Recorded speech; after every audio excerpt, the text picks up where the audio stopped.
Hello everybody, welcome back to the Crystal Tomb. I am kcStranger, and these are 3/5 of my players, hoping to do 5/3 better than usual. The correct 3/5. Yes, that. We'll see how things go tonight.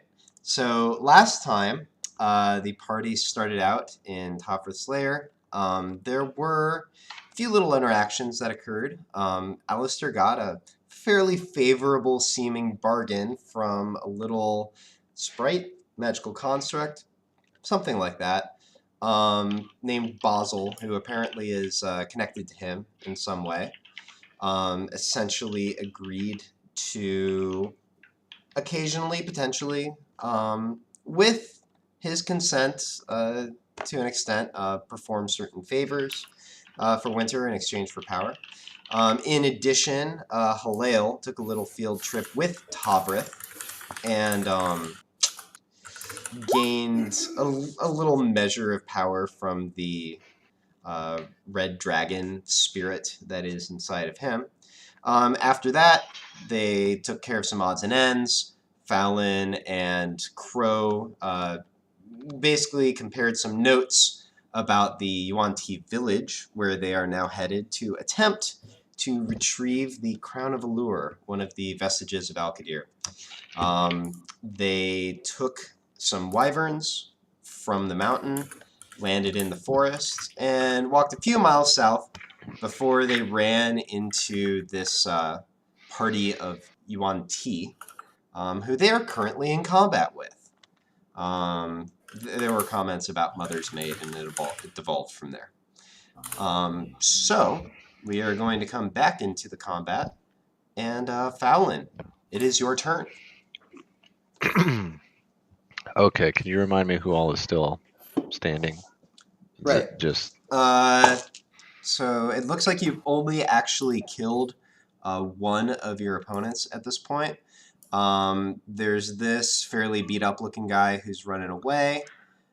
This guy in front of you seems pretty unfazed, if anxious, at this point. This guy right here is similar. This guy right here is on death's door, but he got up again. And this guy's taking a few hits. I cast Spike Growth on the one that's running away. Oh, snap. All right. Yeah, you totally can do that. Let me see here.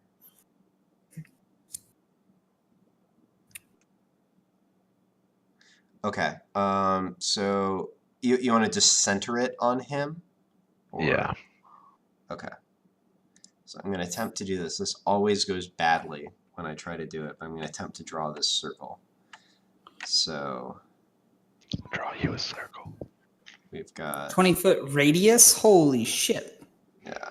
So let me see here. Boys. I'll just start it and then move it over. So actually, let me draw it away from everybody.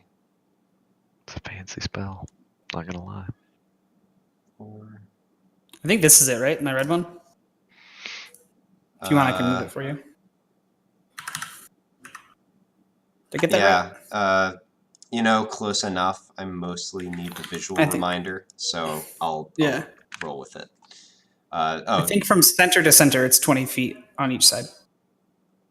At least on the top of it. Yep, that looks right. All right, so just move it back over him. I think you can just Control Z. Yeah, all right, perfect. Okay, so... So I do that. Right. And so that happened. And then I also want Gmork to attack. Oh, I think you have it shifted over one, Jato. Okay. You went there. All right. Yeah. I think that's what he said. Okay. Yeah, that's fine. All right. I was just making sure he couldn't easily just sidestep out of it and keep going. All right. 14 on this guy right here. Is that the one that's been knocked down? Yeah. Yeah, that's the one then. All right. That's a hit. Go ahead and roll damage. It's a +4 because he's a monstrosity now. Yep. He's been a monstrosity the whole time. Just forgot about it. Okay. Yeah. So as his knees are wavering, Gmork takes a final sort of lunge at him. Just bites him actually around the knee, yanks back, pulls it off. There's a spray of blood. He falls down and he does not get back up again. Oh, he's just left there, pissing the night away. Yes, yes, with blood, but yes. Different strokes, man, for snake folks. All right, and let me see here. Oh, wait a minute. I'm sorry. Something just occurred to me. I've never actually checked whether you can do this when you cast a spell. Oh, hold on. Yeah, no, it's only when you use the attack action, not cast a spell. Oh, okay, well, sorry. I guess that guy still stands. Okay. He gets back up. He does. You're never going to keep him down. LOL. Oh, Danny boy. This is hysterical. All right, so he's back up, but you did cast your spell. Do you want to do any movement or bonus actions? I can't remember what I can do as a bonus action, so besides another spell that I don't really care to do right now. I'm good. All right. That brings us to Haleo. Right, well, I believe I was fighting the guy below me, so I think I'll keep smashing him. Okay. Just like he was smashing me from turn. Tell him you want to smash. Yep, that's a hit. Bam. It's also a hit. Good. Yep. So you reach back, you give him a tub thumping, and he takes 23 damage. Is he still standing? Still standing. Die! Okay. Reach back one more time. He sort of jukes away from it, but you bring your arm around and get in a gut punch. That being said, still standing. I dislike this guy. All right. Anything else? No, I think that's it. All right. That brings us to these guys. Okay, so first up is this guy, and I need to check something.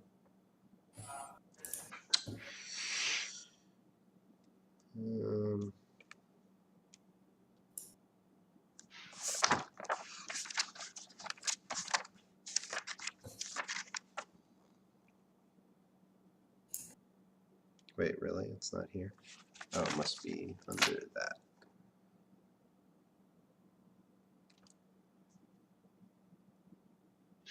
Okay. So this guy will use his turn to dash. So I'll say what? So speed is 60 feet. It's 20 feet to get out of this thing. So he's going to run up here and get an additional... And then he takes 8d4. Yeah, so it's 20 out of the circle plus another 20. And it's difficult terrain, so... So yeah, so that counts as 40 feet. Right. I'm just thinking about, you know what? I'll just, no, except he really would. Okay, so 40 feet is his movement, so he is 33 feet diagonally out. I just want to like represent how far off the map he is. Oh, whoops. All right. That being said, yes, 2d4. Oh, for every 5 feet. Yeah. Oh. Well, that could be interesting. But yeah, he's going to attempt it. So go ahead and roll 8d4.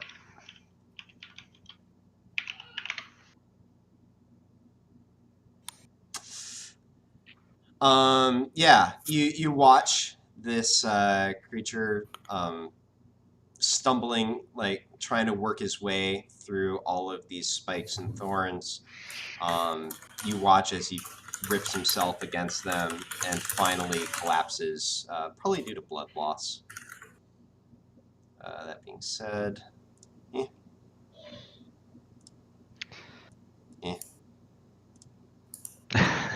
He did.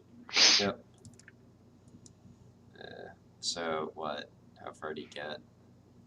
He's like 10 feet off the map, call it. Since I already wrote that number. Okay. Now it's this guy's turn. And he...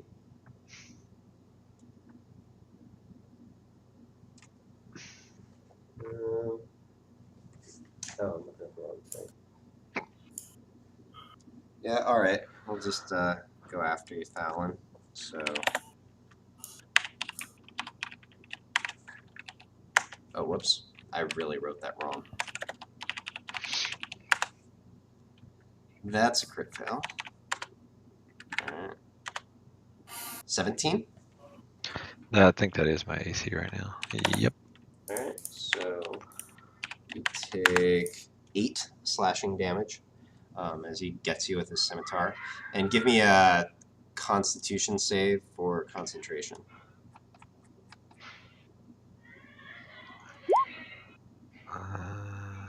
Oh, wait a minute. I just remembered something. Is that also concentration?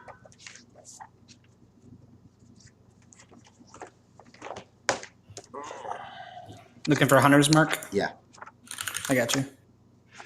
Hunters. Oh, the D&D compendium is being No, slow. it is concentration. I mean, I think you got the desired effect out of that, but yeah, you had Hunter's Mark up last time. But yeah, Hello? you know. Okay, that said, you make your con save, so that area is still thorny, for what it's worth. We heard you, Kane. Okay, cool. And then... yeah, he's not really liking his chances on running, so... Alright, Alistair. I'm still invisible, so I'm going to move to the edge of the water and then ready to hold person anyone who looks like they're attempting to run away. Okay. Got it. Yeah, so that should still give me some room if they were to start moving. Grab them at like the 10-foot mark, basically. Alright, sounds good. Yep. Okay, then. That brings us to Gmork. Sorry, I was cleaning out files in Slack. LOL, Kyrian. So Alright, is that against the guy I think it's against? it is. All right, It totally is. I think you finally got him this time. So all that stuff that I narrated before, that happens for now. real. Nice. Oh, whoops. I did that wrong. Alright. Anything else for Gmork?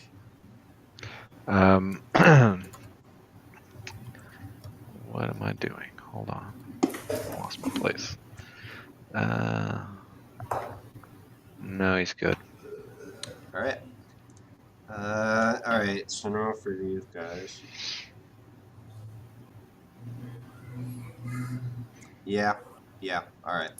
Halil, coming at you.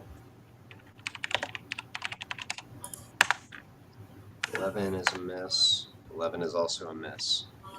Gmork coming at you. How about a 16? Miss. Ooh, Gmork's AC is high now. Well, he also has a cloak of +1 AC. Right. Now I know that's a hit though. Yeah, I guess it is. So, lunges at Gmork with both of his snake arms. The first one, Gmork manages to dodge enough that he can't quite get a bite. But the second one gets in there, sort of by his neck, and 4 piercing damage and 2 poison damage. All right.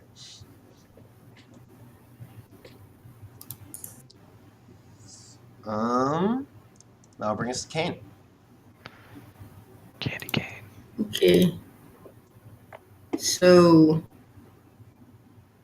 I'm hidden, right? Yeah, you're No one hidden. sees me. By the way, I was shadow in the net. I'm just going to throw this out there just as a PSA before I start doing it. I am going to start being slightly more demanding on what it takes to hide somewhere, including things like you might not be able to abuse hiding in the exact same location over and over again quite as much. What about when I get the feat that lets me make range attacks without stealth? Make range attacks without what? Breaking stealth as a feat. Well, that could change things. But for now, what are you at? Yeah. Okay. I just figured. I figured we were in a forest of trees. Lots of trees Yeah, yeah. everywhere. No, in this particular situation, you have ample opportunity. In the tunnels, maybe a little bit different. But I'm gonna walk up to this guy, All right. yellow-chested person. Yep. That Ninja Turtle.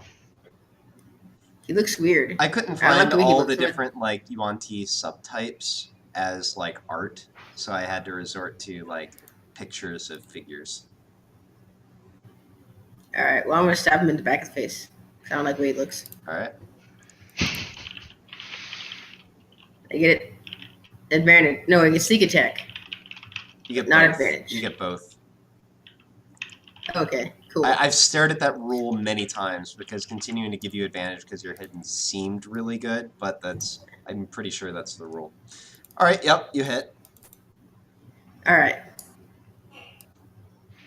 Stab. Sneak attack.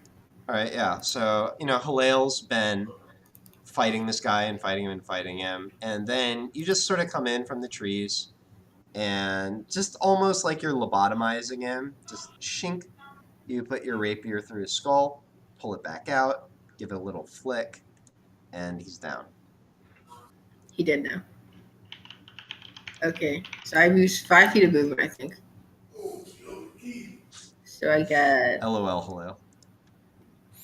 I think 10 because you're in 1. difficult terrain. We're all in well, if you're in the trees, you're difficult terrain. Oh, difficult terrain. Yeah, you've already used. so I used 10. Well, you've used 10. It's I just made it up in the middle of this combat. Oh, the quarter, semi-difficult quarter terrain. So if I go here, that would you normally be have another 10 after that. Oh, but what are you saying? boom. Well, no, not that far. That's too far. I'm sorry. You said 10 feet. You have 10 feet of movement left. It's actually like 7 actual feet. You can get like that far if you want to. So I can move 20 out of 30 of my movement within Right. this terrain. Yeah, you can move Okay. 20 basically. Then I'm gonna use a bonus action to dash and go here. Boop. Okay. Now, question: how does sneak attack work with? Hold on, is it once per turn or? Well, normally you can only attack once per turn. If No, you I'm s- saying like if he tries to run away, and I like, how does that work with my attack opportunity? That's an interesting question. I think Because it'll be a new turn when he goes. I think you if he's actually alive. get it just because you have an ally nearby. Yeah, All right. I'm saying that. So okay, So that brings us to clean.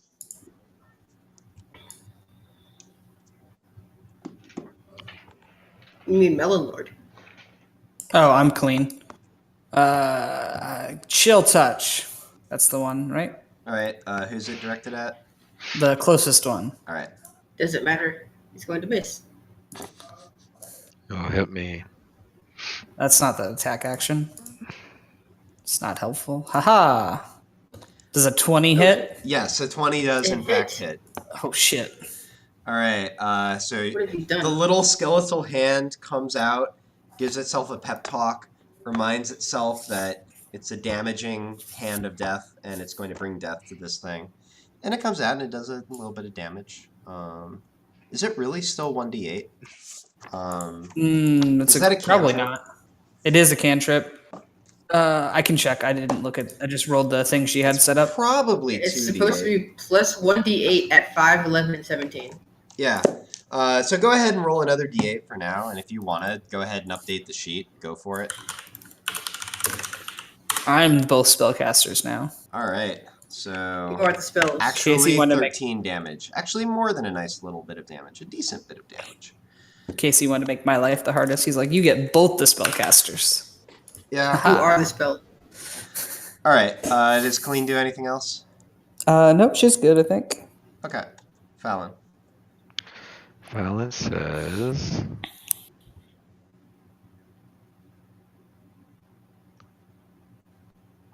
Ooh. All right. Which goes something like that. +4, by the way. Yes. All right. So you're just done with these shenanigans. You sling your what? Where? Oh yeah, that's right. You have a fancy quiver. Great X. You quickly sling your crossbow back into the quiver at your side. You pull out your axe and just thunk it straight down on him. Can it be like a hula hoop motion where I fling the crossbow back and the axe comes out? Yeah, I mean, just okay. Yeah, I'm not. I won't nerd out on how you holster weapons. Anyways, yeah.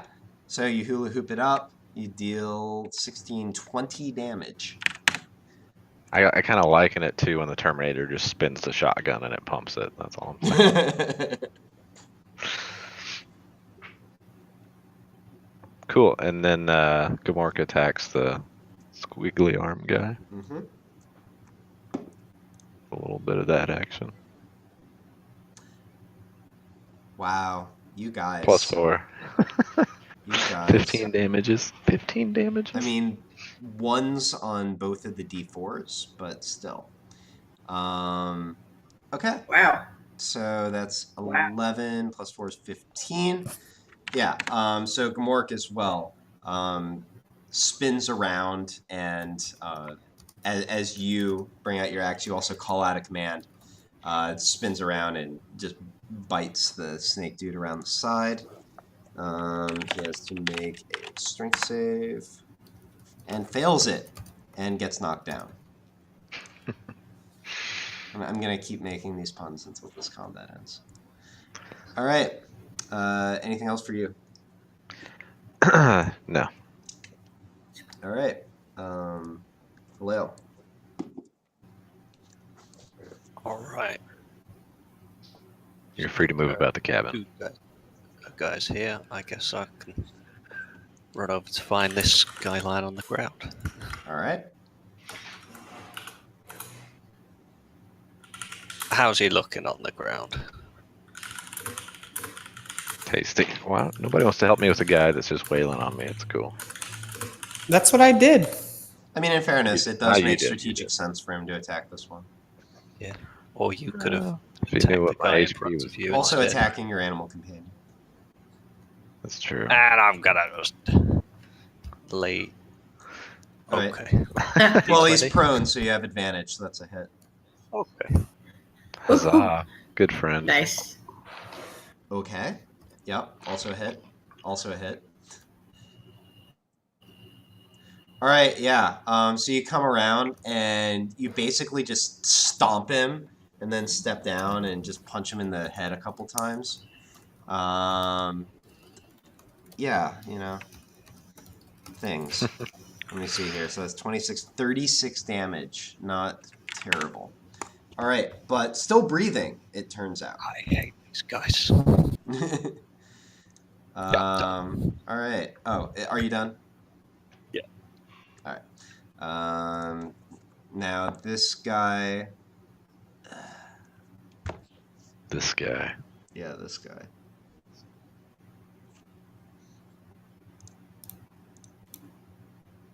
Really not liking his chances here. All right.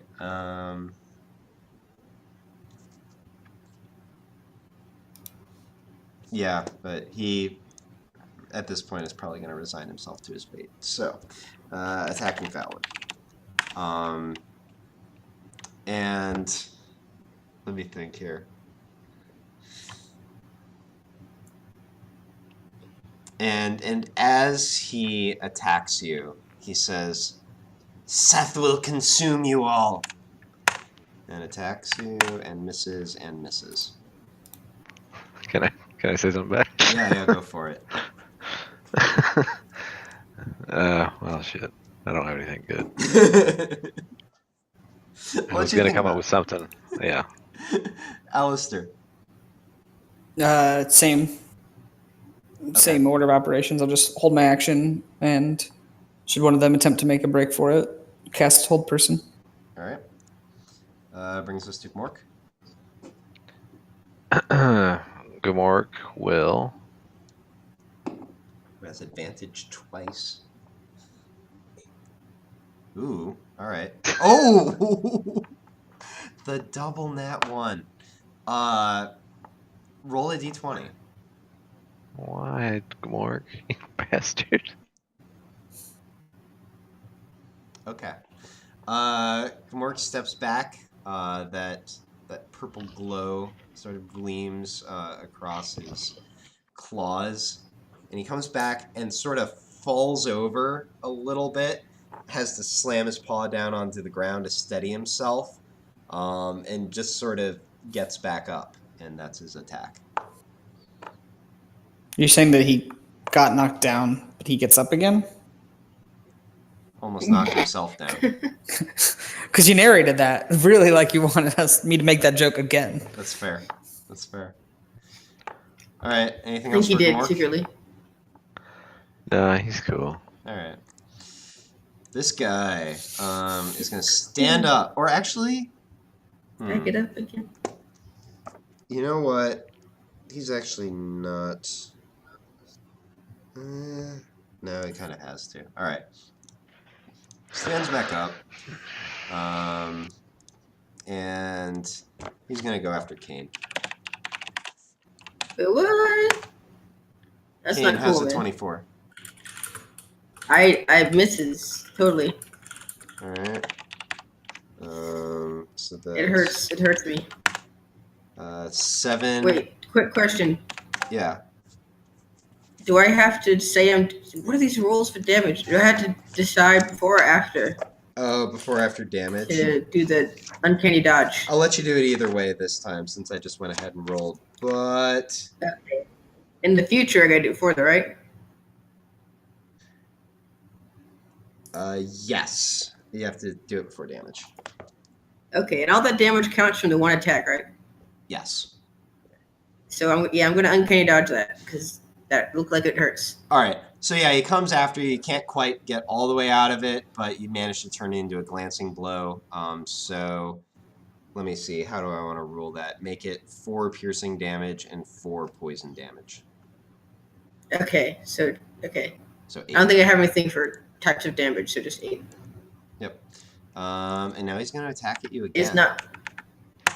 Wait, no, it's not fair. Stop it. That doesn't hit. All right, so, and gets you with the other one as well, so 5 piercing damage and 8 poison damage. I don't like this guy. And So 13. So, okay. And all right. You see this sort of manic smile cross his face, and it's your turn. I have a quick question. Yeah. If I wanted to take out a dagger, would that cost me anything? You can sheath one weapon and unsheath another as a free action. You just can't do that multiple times on your turn. I would say if I have a rapier and I want to pull a dagger out too, right? Wait, no, I can't do that yet. No, I can't do that. Wait, I can't. Hold on. I mean, you can't wield both. You can't dual wield them. I can't, can I? Correct. Because rapier is not light. Damn it.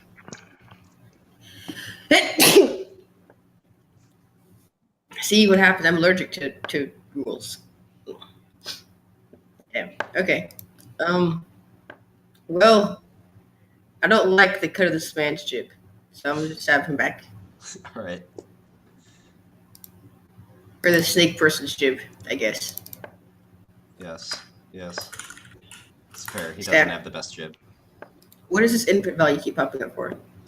It's just roll 20 being slow. That's a hit. He has been jabbed.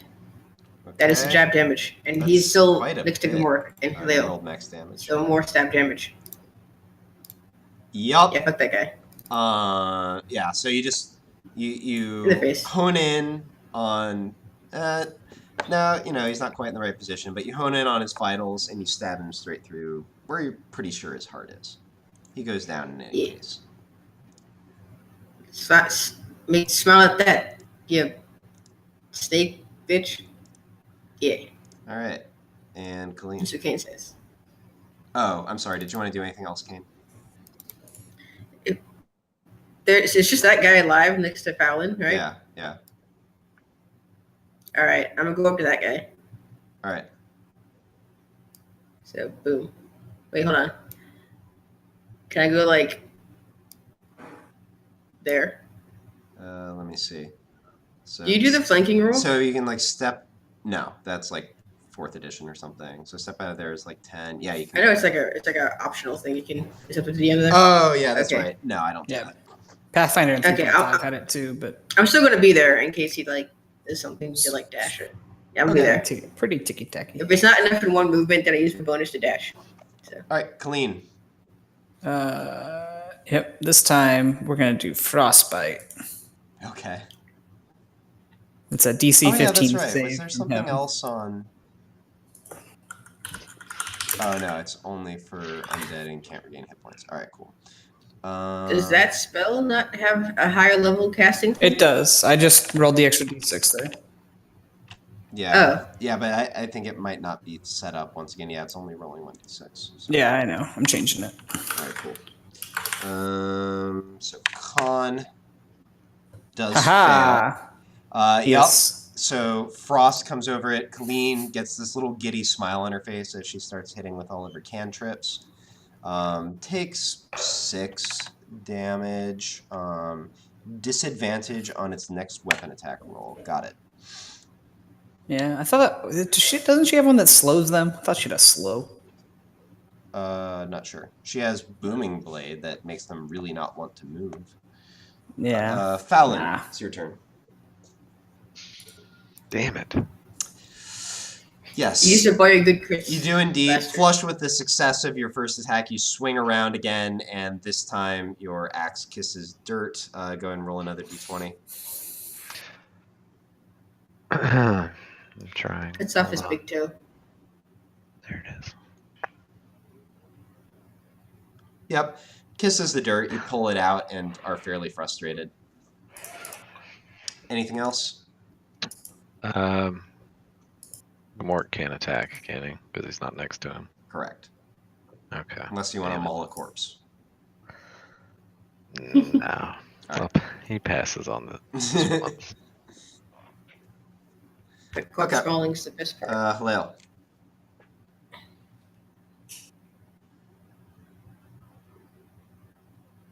It's time to finish someone off. This guy looks like he's having too much fun there on Yeah. his own. It's I mean, I'm having fun. party in the something. That's a hit. Killed 2 We'll people. start off with punching him, and then we'll just flurry of blows him for because. Because he's a fucking snake Also a person. hit. He's fucking snake All people. 3 are hits. Well, roll the Oh, there's first 3 4. first. So This guy has terrible AC. Yep. Let me see here. Okay, yeah. So you connect with your first 3 strikes. First one, you just punch him in the back. You hear a snapping sound. Second one comes in to his side. He sort of doubles over and spins a bit. Next one, you punch him straight in the sternum. So 16, 23, and he's still up. So go ahead and roll that last bit of damage. And finally, you just give an uppercut straight to the kisser. He does like a cinematic punch-out style, flies away from you and lands on his back. Actually over there now, and does not get back up. All right, and we are out of initiative. Cool. I think in the spirit of Colleen, are these considered humanoids? No, but I already discussed this after the last combat, and I even asked Okay. Brave how many of them he wants to do. So, yeah, Colleen is. I was going to use the presumably- 4th level spell slot and do 3. Oh, he said he just wanted to do 2. Oh, isn't that still a 4th level spell slot? No, it's My 3rd. bad. I'm bad at reading? Okay. You're probably right. I'm pretty sure. The DM's yeah, always Hammy does right. 3rd level. Well, yeah, but if you use a 4th level, you get more targets. I thought you only got 1 target if you use a 3rd. Oh, gotcha. Well, I asked him. I was like, "How many zombies do you want?" And he said 2. So. Okay, so he wants to use his 2 third levels instead of one of his 4th levels. Well, no. I think he said he's only using it once. But you don't get 2 zombies if you use it once. You don't? I think you get 1 zombie if you use it once, but if you use a 4th level, you get 3 zombies. Let me check that. It says choose a pile of bones or a corpse. Oh. Yeah, you're right.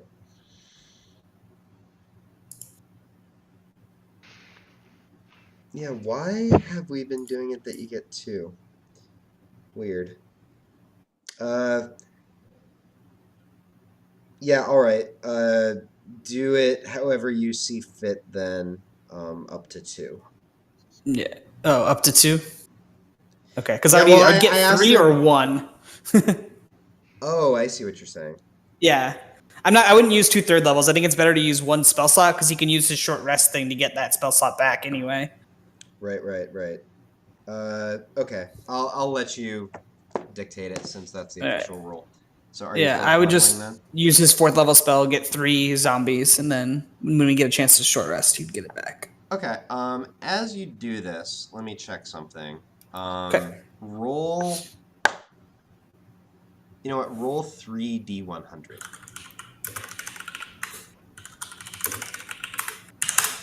Okay.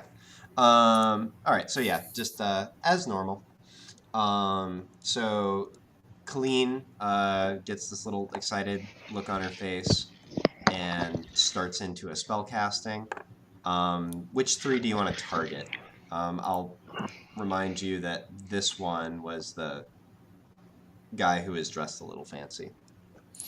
Okay. Well, then the one that's dressed a little fancy. You know what? Let's just get 1 of each.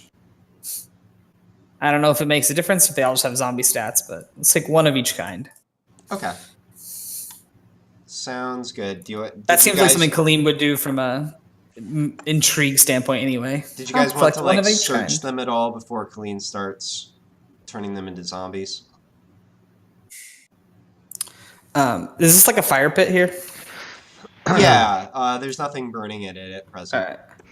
Alistair appears sitting on a log and casts Firebolt in the middle of it. Okay. Would be how he un-invisibilities. So let me think. You know what? Roll damage for Firebolt. I'll just allow that it hits, but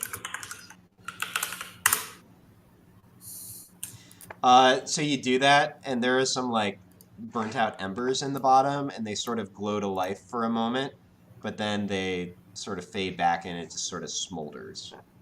No. But it looked kind of cool for a moment.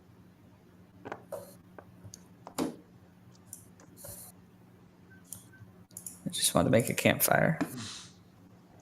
Then I guess I cast Dancing Lights instead and just put them there as if it were a campfire. I mean, the problem is that there are just currently like embers in this fire pit, so not really much to light. Okay. I don't care about searching the bodies. I assume they're searching the bodies because. Well, is anyone? That's what I was asking. I want to search the guy I'm right next to, the one that had the medallion. His neck. Was talking trash. All right. Yep. Oh, was it that one? For some reason, I thought it was this one, but I think you're actually right. It was that guy. Yeah. So you search him. You just mostly see like what he's dressed in. He has a scimitar and a longbow and some arrows. Nothing like nicely made. The scimitar is rather unique looking, but it doesn't seem magical or anything like that. He is wearing this sort of tight-fitting medallion.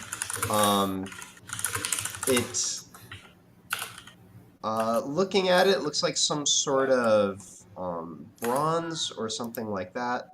It has a pattern of intertwined snakes on it. It certainly looks interesting.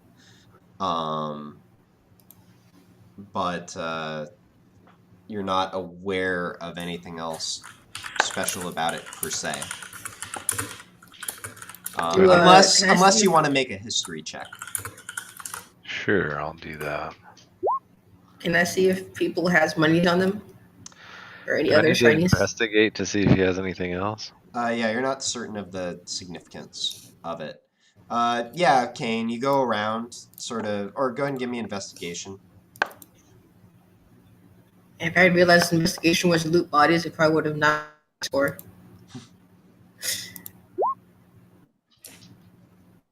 Yeah. Yeah, I mean, you wander around, sort of randomly looking through. They aren't like, I mean, it's fairly warm in this region. They aren't wearing a ton of clothing. You search through, you find like a few coins that aren't particularly worth a ton. So, what? Fowlin, go ahead and add.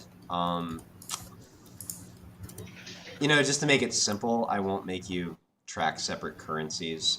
Just call it like 2 gold. Kane, you find like 4 gold. And I give 1 gold to each of my friendly party members. I want to take the medallion, of course. Just walk around. Here you go, Fallon. Here's your gold. Alistair. All right. Leo. Go ahead and add that. Yeah, just make it like. Let me see. It's actually slightly heavy. 0.2 pounds for medallion. For snake medallion. That's what you open in my character sheet. No. I wrote snake medallion. Nice. Okay. Colleen starts going through her thing. It seems like it only takes a minute. So. Oh, it's only a minute? I thought it was 10 minutes. So did I, but she has casting time 1 minute written down at least. Oh yeah, it is 1 minute. Nice. Okay. Is it a ritual spell, I guess? Nope. Okay. That would be really, really Yeah, good, actually, I guess. that'd be really potentially, like, if you had the time for it, that'd be really, Be pretty broken. Okay, so, y'all are here.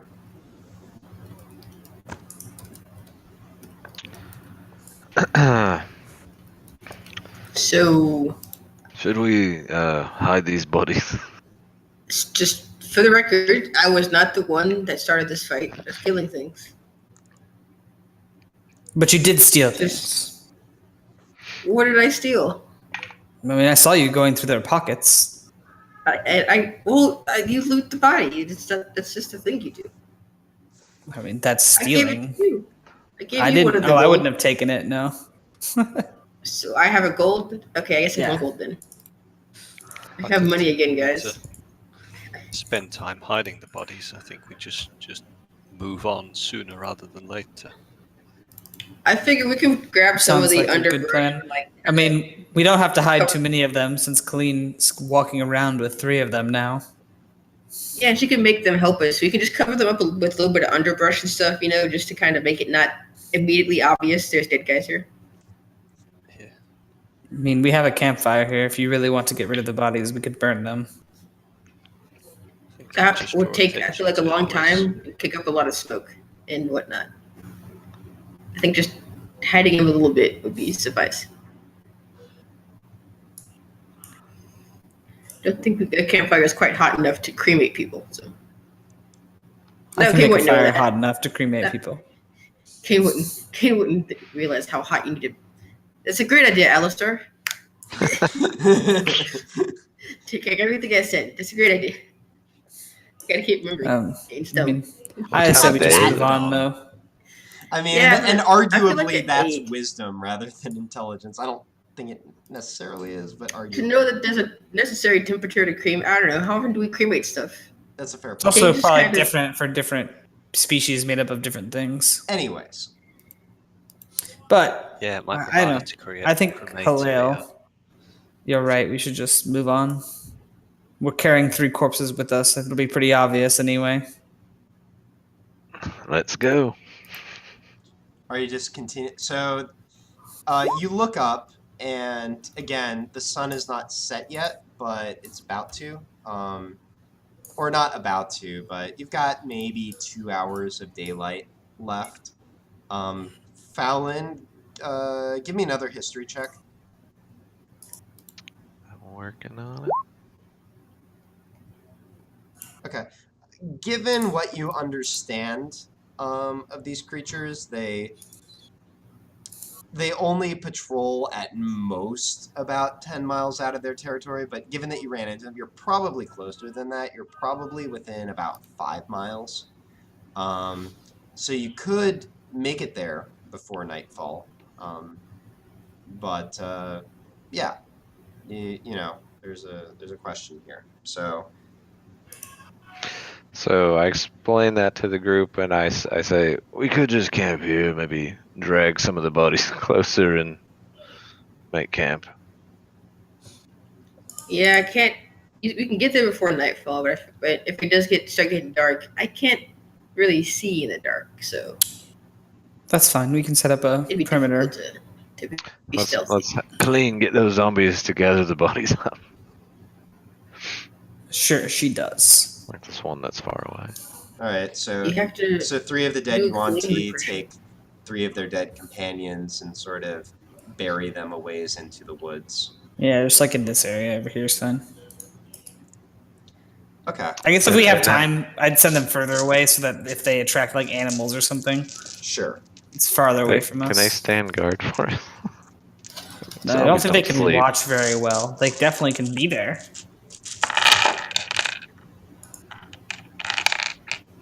Okay. So yeah, and then are you guys planning on making camp here?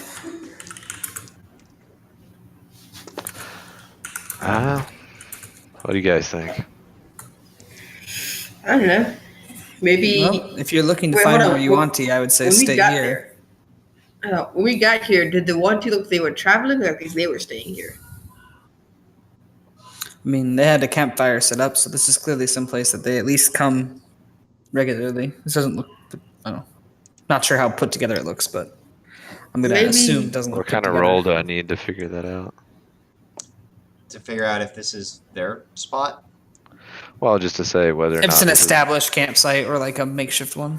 if whether or not we should expect I more guess visitors. nature? Can I make this check as well? Since Okay. I was Yeah, it looks to you like one of those sites that it's not like it was constructed. You know, it's just like some rocks gathered around a cleared off area. But it also looks like maybe one group came in and built it initially, and a lot of other groups have just been using the same spot. Yeah. It checks out. So yeah, if you want to run into more Yuan-Ti, I say we stand here. But if you want to try to get a good night's sleep, maybe we head one more hour into the forest and try to find our own small area to camp in. Less conspicuous than one with a fire pit.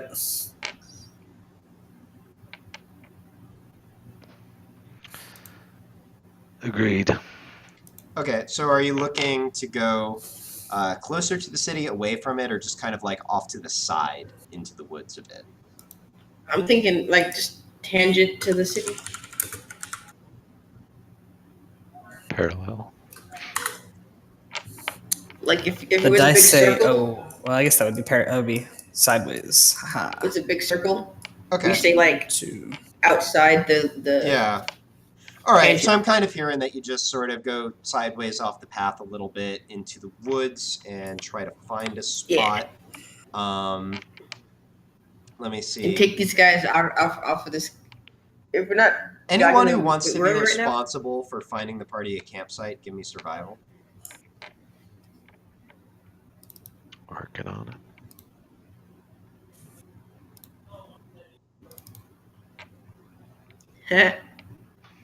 Okay. Yeah. So Kane, you spy a pretty good place underneath a few particularly large spider webs that you think will, shelter the party from wind and rain. The rest of you think better of it. I'm not really giving you enough credit. Just when light I them say on that. fire, guys. Light I'm them not- on fire. That's all That's we got. really more like on a crit fail, but I'm sorry, I had to. Yeah, that being said, Fallon, you you and Halil you sort of point to it, and Halil, you sort of nod, as Fallon does. You find a place where sort of the land rises up in a bit of a ridge. There's a few trees that sort of shelter this area. It's not quite a cave. It actually has a little bit of visibility around it, but it is sheltered on one side, and seems like it might make a good spot. Okay. All right. So let me think about this. Watches. Elf watches. Okay. So I think somebody needs to take like so one of the non-elves needs to take like 2 hours, I think, is how we worked it. I'll do it, I guess. All right, cool. You going at the beginning or end, Fallon? Beginning. All right. Yeah, beginning, because we don't have dark vision, so the lighter the better. All right. Fallon, give me a perception. Working on it. Hey, what's the perception for? Just what you notice while you're on watch. Yeah. So you hear a few sounds of jungle creatures. Nothing really too much. You all had plenty of time to wind down, and actually, Alistair, just since you're managing 2 characters at once, I'm just going to allow that Colleen uses her short rest ability and then just refreshes the zombies right before going to bed. Okay. I figure that makes sense. Yeah, that would be good. Okay. And then that way she'll still have it tomorrow. Right, and zombies for longer. I won't have to remember until end of the day time. Yeah, it'll be at nighttime if you can cast it again or not. Exactly. So sounds good. Can I take second watch? Well, I thought we were on elf watches after this. Yeah. Oh, well then I kind of joined. Oh yeah, that's true. You can always join in for a couple hours. Do you want to join in on Colleen's watch? Yes, because I was going to Bangle Zone. Oh, gotcha. All right. Well then, for the primary, real quick. Or actually, we'll make that the last one. Next, Halil. Okay. Give me perception. Yep. Basically, same thing for you two. You do hear the sound of what you think might have been a large jungle cat of some kind, but it was rather distant. All right. And go ahead and roll for Colleen.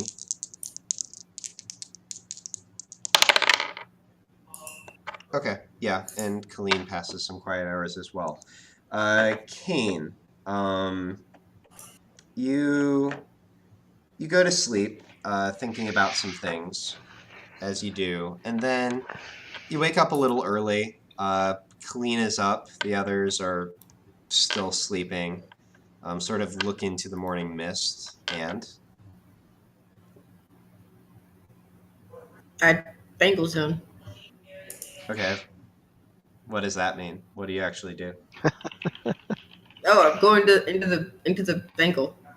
I understand what you're attempting to accomplish. You travel. How are you doing it? Cincinnati.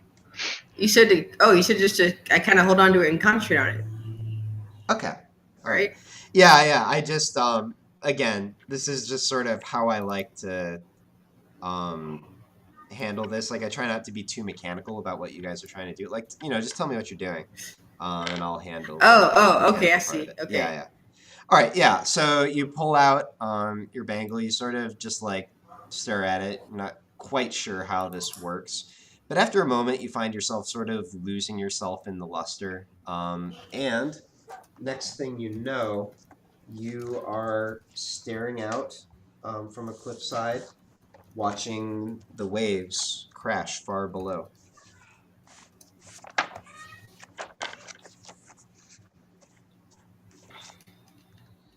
All right. I go to the cabin and just kind of awkwardly knock on the door. Okay. Just a second. I want to find quickly if I have a picture that will make a better mood setting for this. I guess for lack of anything better, I will just use... Oh, do I already have it up? Yeah, I'll just use this one. Okay, yep, so you go to the cabin, you knock on the door, and a woman who I have to remind myself of her description because it's been a while. Yeah, a young woman who holds herself with sort of a light, airy grace, has almost white hair and large brown eyes, opens the door and smiles at you and says, "Kane, you're back." Yeah. There are a couple things that were Or excuse bothered me, me she last time. doesn't say that. I'm sorry, I did it wrong. She says, "Tangier, you're back." Yeah. There were a couple things that bothered me last time we spoke. That's understandable. I was a bit concerned as well. Come in, come in. Would you like to take a seat? And she sort of gestures towards a sofa that's by the fireplace. Yeah, sure. Kids kind of walk over, take the seat. It's kind of sitting up straight. It's kind of stiff, awkward. It's kind of Okay. yeah. And you hear as she retreats to the little kitchen, you hear her put a kettle on, but then very quickly she walks back over to you and sits down on the couch across from you and says, I'm really happy to see you again.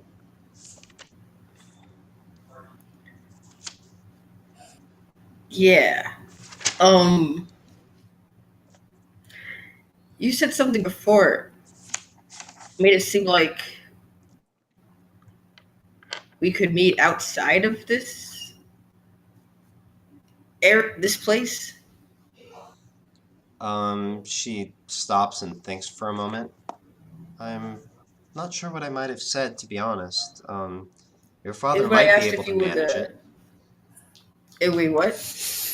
She said, your father might be able to manage it, but I wouldn't know how. Manage what exactly? Us meeting, she sort of spins her finger around the air. Not here.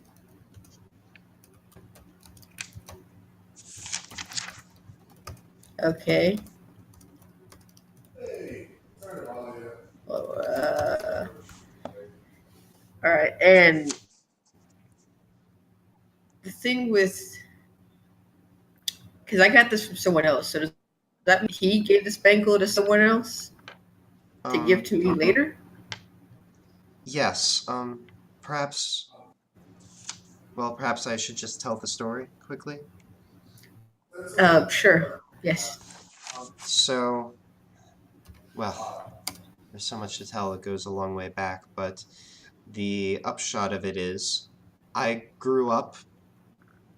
Well, and I have to actually remember the town name. Oh yeah, it was West.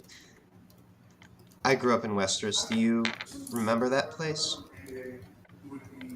Not really, but just a few memories here and there.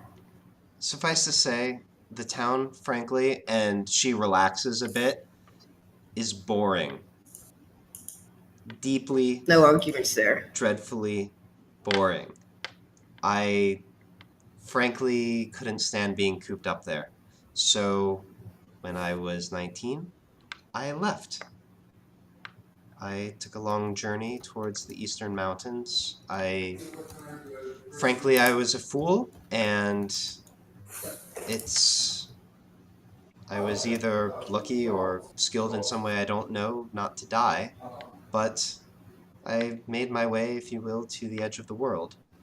And there, I met a most interesting person. That being, of course, your father, a djinn named Eskelhir. He... Nay, what? a djinn named Oh Essel. yeah, what was the name? Essel here. Okay. He Okay. whisked me away.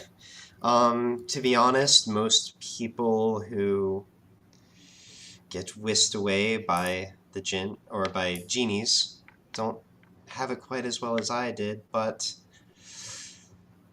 he's not a mean-hearted person, and luckily in my case I made enough of an impression that he returned me safely. At any rate, at that point I was pregnant with you, and, well, the birth didn't go so well.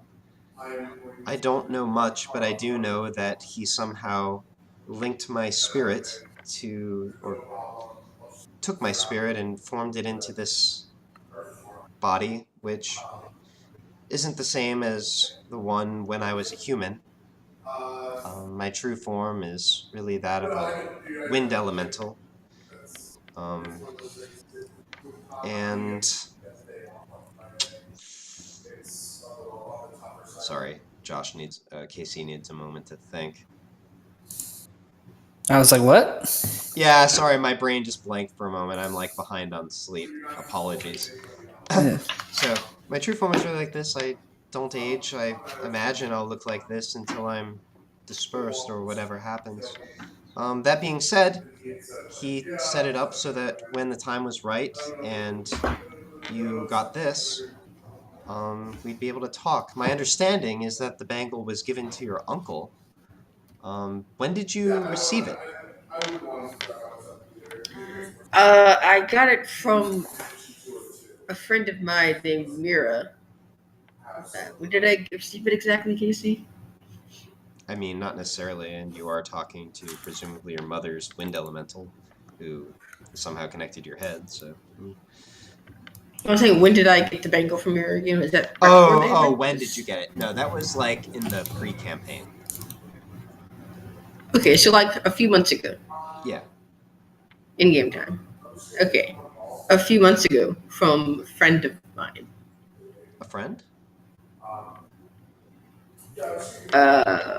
Mira, if you've been passenger, you probably saw her, right?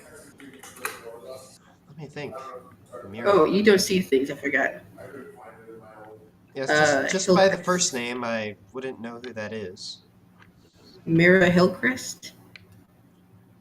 She racks her brain for a moment. Let me...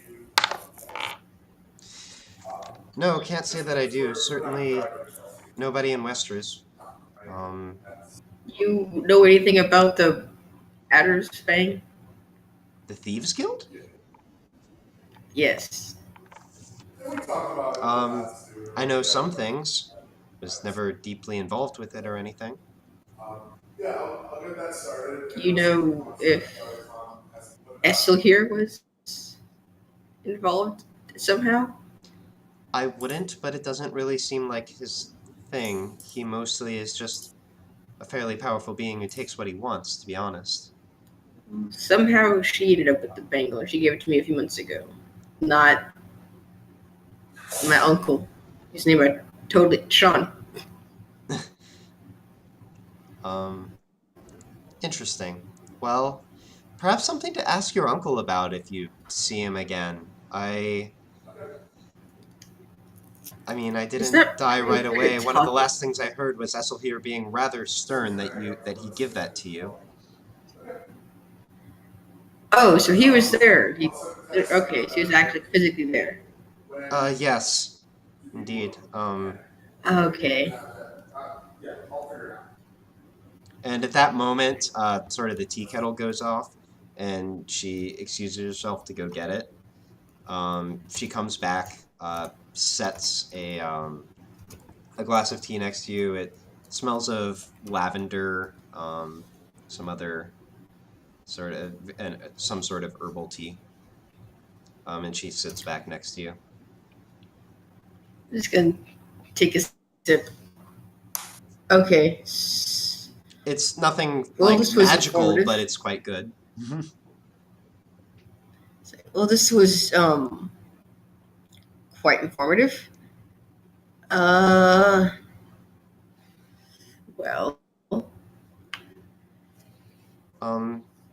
these things aren't going particularly well, so maybe a while before I get to see any of these people again, if at all.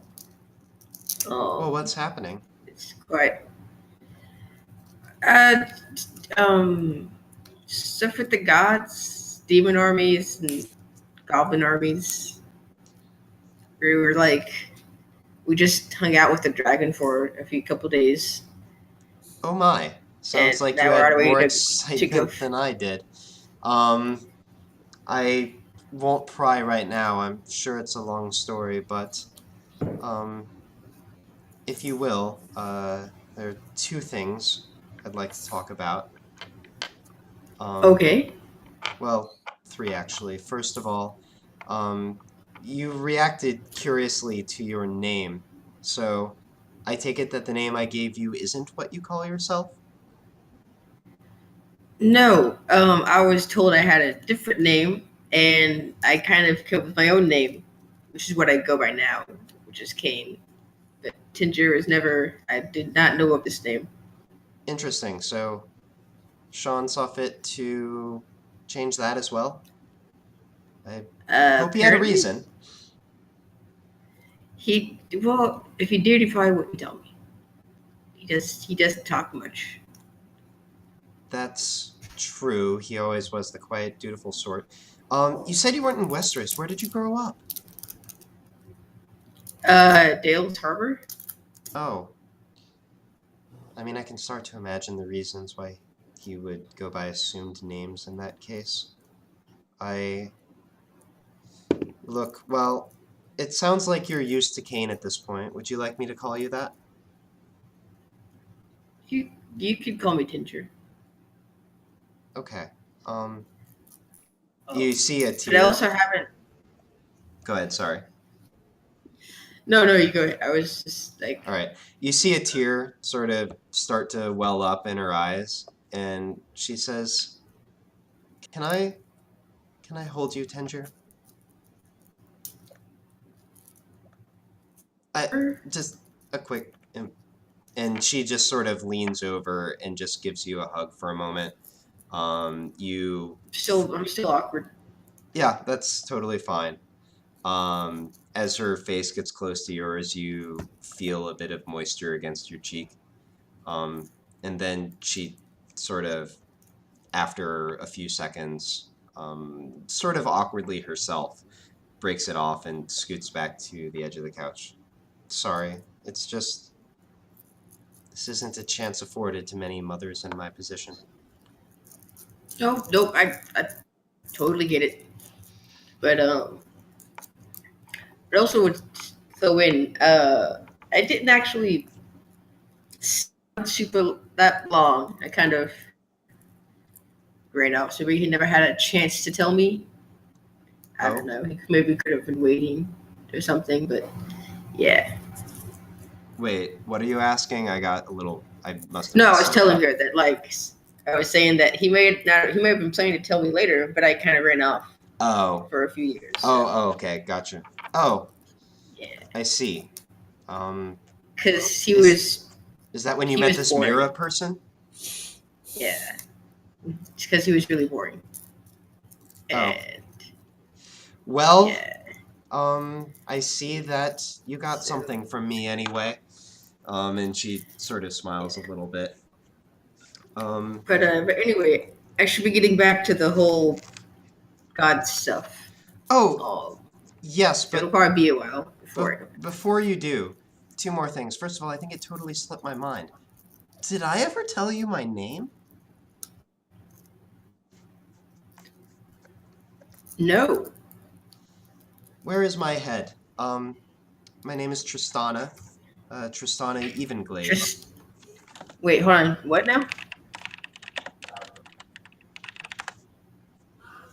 Okay, you did say Tristana. Okay, just making sure. So, that would make you, by birth, Tinger Evenglade. Cool. Okay. LOL. Well, actually, wait for it. And secondly, given that you seem to be in a bit of a situation, part of the reason that your father set this up was that I can help you tap into some of his magic. And if you will, I'd like to show you something before you go. Sure. That would kind of. Yeah. Okay. Alrighty then. And she finishes off her tea and says, "Let's step outside for a moment." And she walks towards the door and holds it open. All right. Follow out the door. All right, so she takes you out and goes just sort of around behind the little cottage. There's a few trees set up, including one that seems to have a makeshift target on it. It's just an area of the trunk that's been sort of scraped smooth. And she says, and actually, as she stands there, you see her appearance sort of start to waver a bit. And she says, "I'll walk you through it the first time, but I'll just demonstrate this time." And there's a small burst of light, and she becomes much more, not quite ethereal looking, but I'm trying to think how to describe this. I mean, just imagine as if she's made out of like a whirling cloud. Her appearance goes translucent.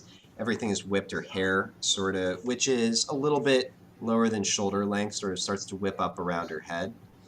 And she says, "Watch closely." And she turns around and spins to face the target. Takes a step forward, and then you sort of lose track of her for a split second.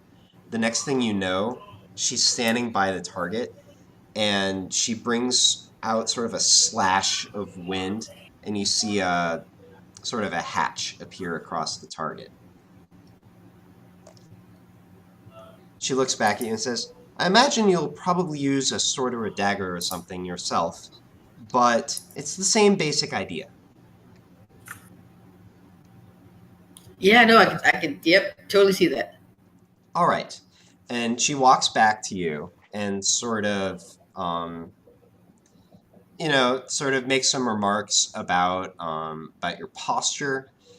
Says, and so the way to think of it is really with a mental picture. I like to think of the wind whipping around a mountain, and sort of the cool, the rush of cold that accompanies that. Imagine yourself being carried on that wind towards wherever you want to go.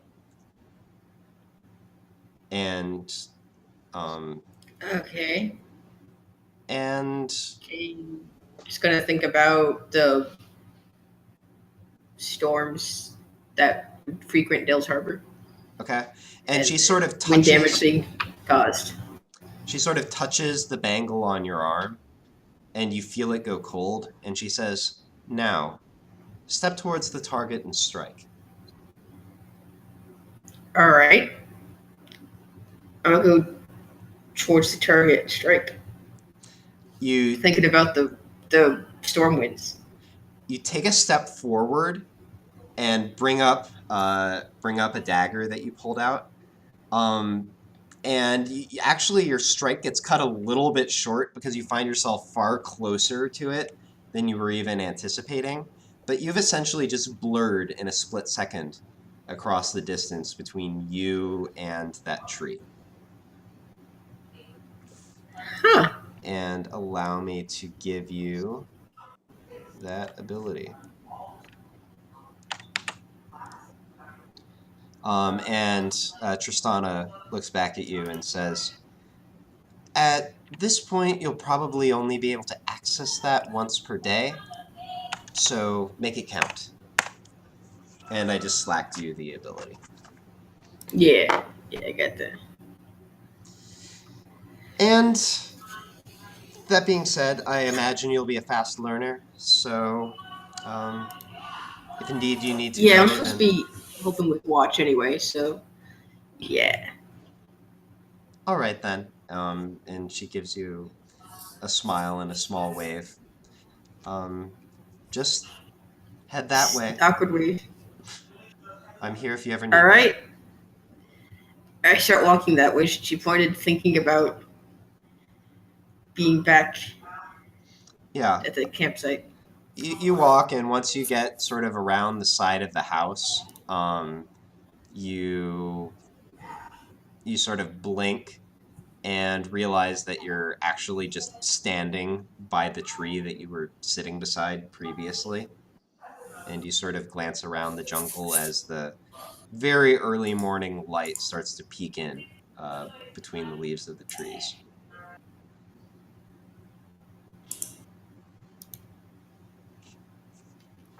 Okay. All right. So So I guess just kind of just perk up and start looking around like I was supposed to be doing on watch. all right. Sure, you do that. It doesn't matter. I won't make you roll. Because, But I want to roll. okay, sure. Aha! All right. At 20. Let me think about this. All right. You know what? I told you not to bother rolling, but I'll allow this. You sort of look around, and you notice about. You don't hear anything. Everything seems fine. You do notice about 20 feet from where you're currently standing that there's an area that sort of by the base of a tree where it looks like the earth has been disturbed at some point, not that long ago. I'm gonna point it out to Colleen. The area that I see. Okay. She looks at it and says, I see a tree and some dirt. What's going on, Kane? The dirt has been disturbed recently. Did you see anything? No. She takes a few steps closer and says, does look like somebody might have dug it up a while ago. Can I dig into see what there's something buried there?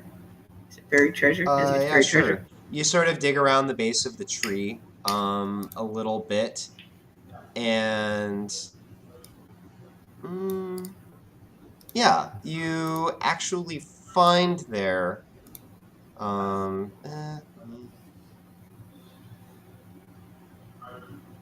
you find another medallion similar to the one that you saw Fallon take the other day.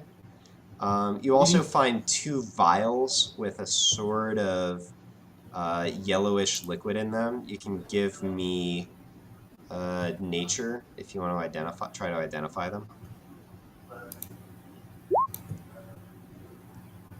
Nope. They have a sort of yellowish liquid in them. All right, so snake medallion. Yep. And yellow liquid vial. Snake medallion weighs 0.2. The liquid vials are just like 0.05 each. They're not heavy. All right. I found some buried treasure. Oh, what'd you find? Says Colleen. Some weird liquid in one of those medallions, Fallon. Picked up off the corpses. Weird liquid, Kane. I'm gonna show her one. You know what's his? Colleen? Sheep Lord. Can you roll me nature for Colleen? Yep. She like squints and looks at it for a moment. And she says, actually, that looks a lot like what you harvested from that snake a while ago. I think it's poison. Hey. Yeah, you do indeed Yellow poison. have 2 vials of snake poison. Yeah. I will make use of this. All right, and so that uses the How's it same take- rules that I sent you earlier. If you need to refresh at some point, just let me know. I need a refresh because I did not realize stuff got deleted on Slack. So I mean, I think this is like the you can coat a weapon with this kind of thing. Actually, wait, I have it right yeah, how long does that take?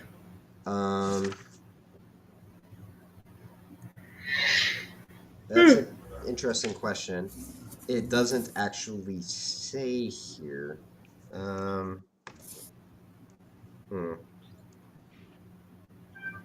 I think it would be just an action to coat a piece of ammunition with the poison. Okay, in action. All right. Yeah. But just so you know what it does, and I can like send you a text of the rules later. But if you hit or if you subject a creature to this poison somehow, they have to make DC 11 con saving throw. If they fail it, they take 3d6 poison damage. If they make it, they take half that much. 3d6 and the con save. Okay. Yep. It's a fairly low con save, but you know you can still fail it. Alrighty. Yeah, just send me that later. I can add it to my inventory.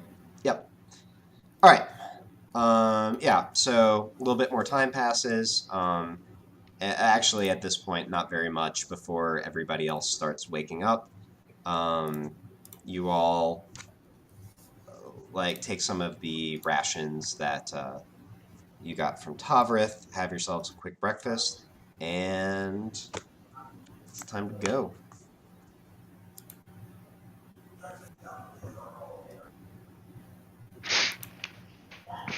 All right.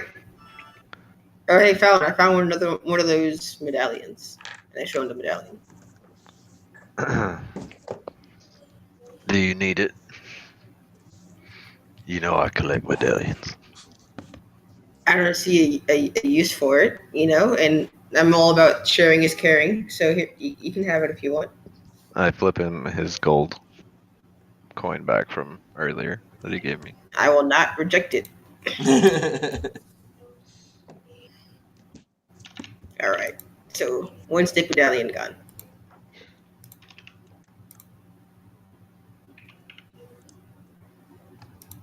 Oh, wait. Do I have to up the weight if I say there's two of them, or does it do it automatically? No. Like if you the weight that you put in is the per item weight. Okay. So okay, just cool. change the number on the left. All right, did it. Did I need to roll hit dice?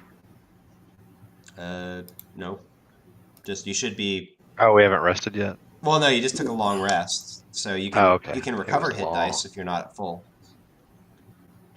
Yeah, You get, I think, half your hit dice back. how many do I get to roll? No, you don't roll. You go to full You health, don't have to roll anything. Oh, okay. and then sorry. you get your hit dice back. I thought that was the case, but I Yeah, got if you were, confused by the way it was said. if you were Okay. missing Yeah, hit so dice, if you were could just missing any get hit half. dice, you regain 3 of them.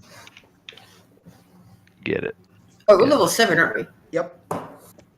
I should have 7 hit dice at 6. Do I get to say how many hit dice I have? I've never changed that. You get 7. One You per have level. 7. Okay, well, let me put that in there. I was set at 3, so I have not touched that particular stat. So incidentally, just to sort of make one thing clear, in these moments where I just kind of like, stare at you guys a little bit, I mean, it is because there's nothing particularly from the outside happening to you.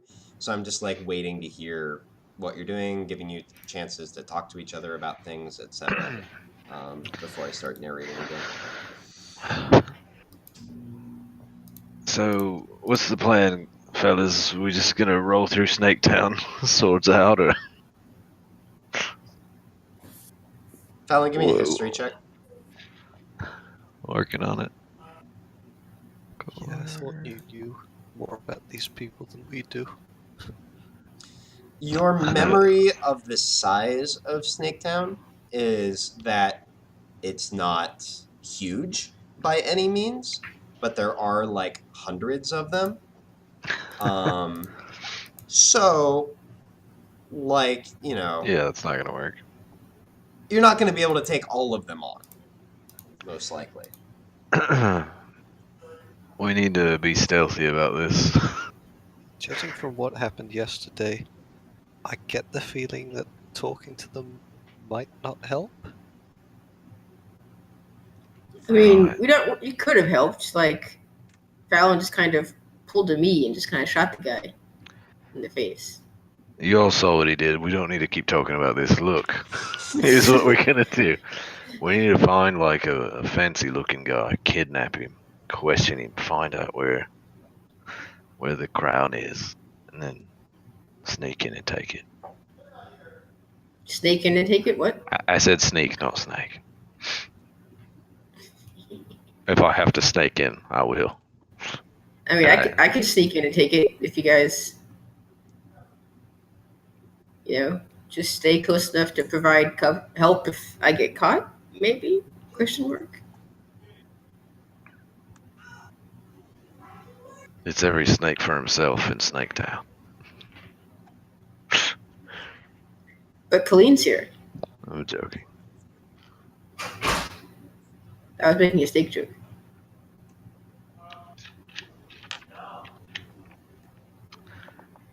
I really don't know. So what to do do here. you want to go together, or I can try to go by myself?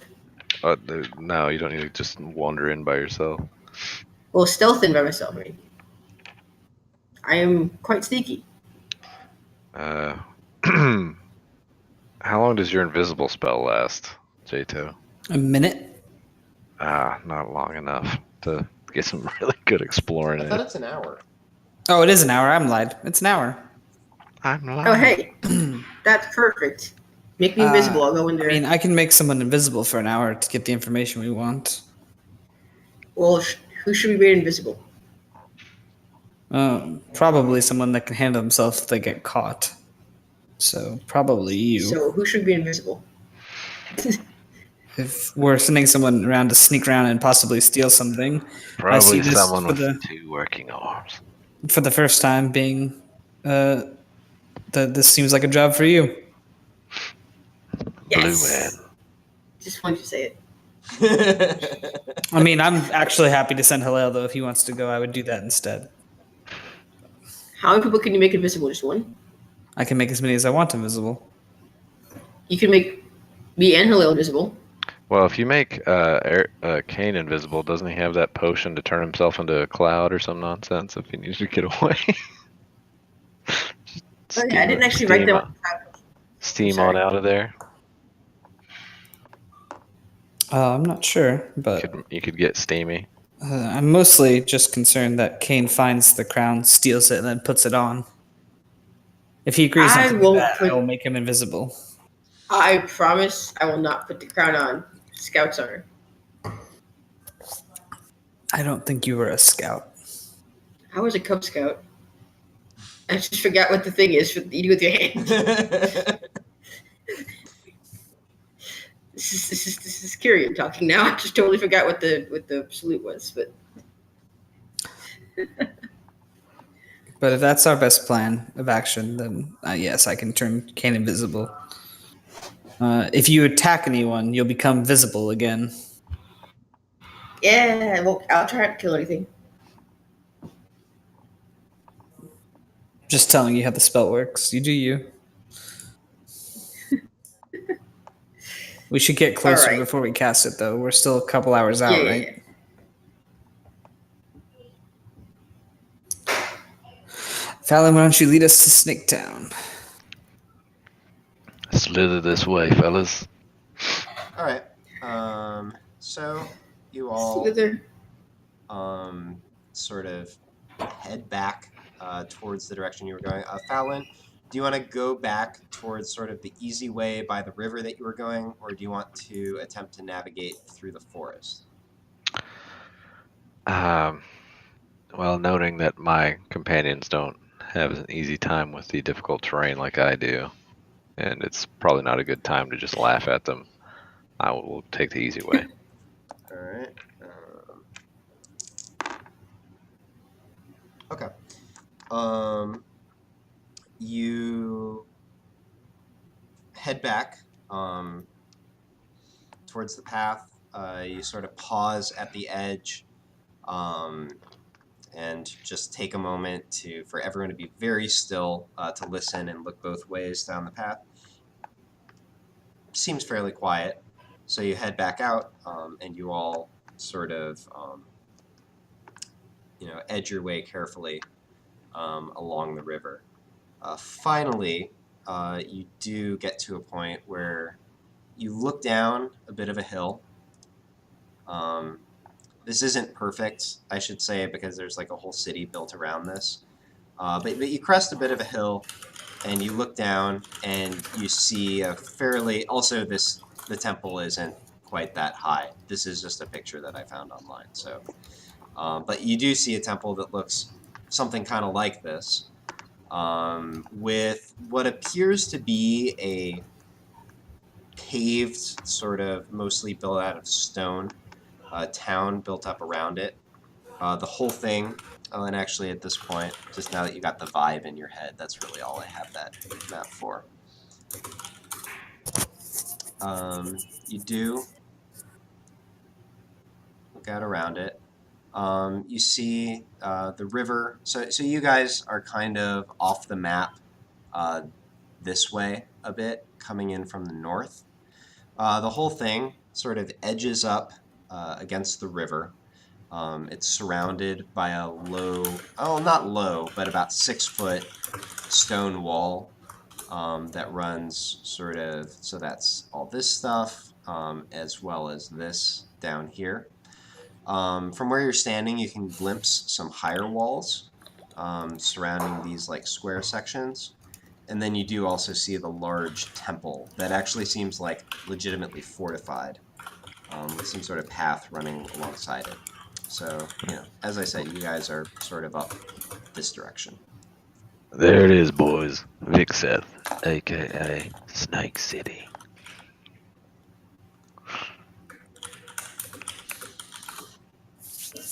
Now we all have to imagine this in the color palettes of the Sin City universe. Okay, so where do we think this... I already had a noir feel in mind because when you said Snake Town, I was like, forget it, Snake, it's Chinatown. Exactly. Forget it, Jato.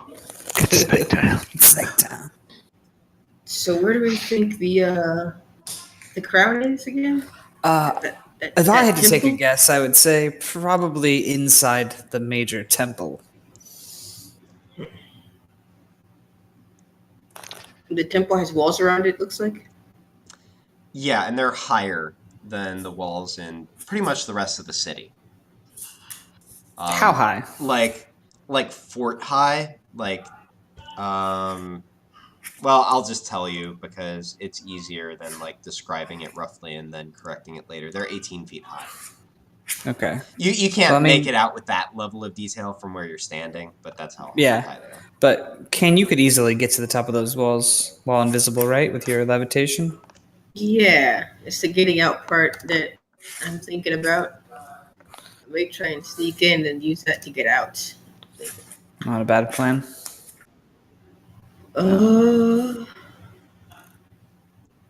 Alrighty. Can we get advantage on the I was about to say I use my eye ability to see really far out, but I can't. I missed that. Alright. Guys, tell how many people there are, like, guarding it? I mean, Fallon has a rough idea. He wouldn't necessarily know how many are around the temple. You cut out at the end. Let me double check. Can you actually hear me? All right, yeah. Yeah. I've been having intermittent problems with my mic. So yeah, Fallon. I mean, you have a rough idea of the population. If you want to try to remember how many would normally be around the temple, you can. Sure. How do I? But History. This is going to be harder. I'm going to say you have disadvantage on this just because that's not an area that you were ever actually in. Yeah, you're not sure. Looking at the size of the building, though, like, there would be probably tens, like low tens, something like that, actually inside the temple, and then maybe about that again, like working, or maybe even living around it, the area would allow for some sort of like living quarters to be built in around the temple, but you're not sure. Colleen, can I have that other message stone? Yes. There you go. I hand the second message stone to Kane. Okay. So this is one message per day, right? Yeah. Right. Yeah, so only use it if I would say there's two cases to use it. You need us to come get you, or you find a back entrance that we can join you. If you find an easy way for us to get in, I can make everyone else invisible and follow you. Yeah, if you're about to die, or if something else insanely important arises, otherwise, find it. So what happens to me if you make everyone else invisible? You'd stay. Well, it's a good question, actually. It's the best I question. was trying to think if it really came in to ask that, and then I'll start to think of it if it's a mechanical thing. I just kind of forgot about concentration for a second. Wait, so Yeah, I what's guess going I just on? walking around in the middle of a room. I can't cast invisibility on Kane, then like in an opportune moment cast it on the rest of us because Kane would lose his invisibility then. Right, yeah, you can only concentrate on one spell at a time. All right. So then I don't say that I can make everyone else invisible. But if you find a back entrance that we can sneak through, then we can follow. Okay. All right. So, Fallon, you before? I'm gonna assume no, but I figured it's worth asking. What's that? Have you been inside of this temple before? Not that I remember. All right. So I'm thinking. For all I know, I was born there. I don't know. So I will say, Fallon, when you were here before, you came in from this northern entrance, and let me see, you actually met up with some people in this area, numbered 8. Again, How did I do that? well, you were with Crow, and they let you in Got it. for some reason. Understood. Make sure Bright Crow. I'm also retconning then that when you said how many people could I make invisible, I wouldn't have said I can make as many as I want because that's not true. The answer would have been, well, I know I've done 2 before. I might be able to get 3. I haven't tried that much, but any more than that would be pretty taxing. All right. Okay. Let's try and get closer to that temple. So if it does go wrong, you guys can respond quickly, and then make me invisible. I'm ready. All right. Once you get there.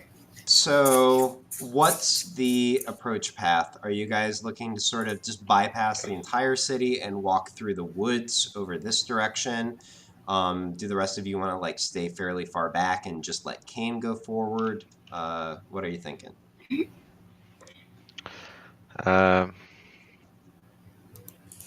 Is this 10 a big bridge? It's kind of like a wide road, but it has high walls around the entire thing. Like, Okay. looking at the width of it, it would allow for like a central road, fairly broad, with like some sort of apartments or something like that on either side. I mean, I'm just saying that's about the size of structures that you can fit in there. Oh wait, so is this whole thing walled off? Yep. Like completely walled off. Yes. Awesome. Okay. The wall is not so as high. I'm for assuming most of the stone city, walls, right? but- Yeah. So like I said, there's sort of low stone walls around this part, but then these 3 sections have higher walls. Basically, the testicle looking. So part maybe has higher we- walls. We try to get over this corner so that if we had to get in, I guess, no. That's still like a mile and a half to run. Oh, and these little hatch marks are like gates. Okay. I didn't mark. So- I didn't mark them. There are a few smaller gates along the 6-foot wall. It's not literally just this one, but Okay, so it'd only be if Wait, so if we hang out at this corner as a group, and then you need to page us, it would be about 1 mile to get to you. So we could run that in a few minutes, obviously, assuming we don't have to fight through a bunch of people as we run it.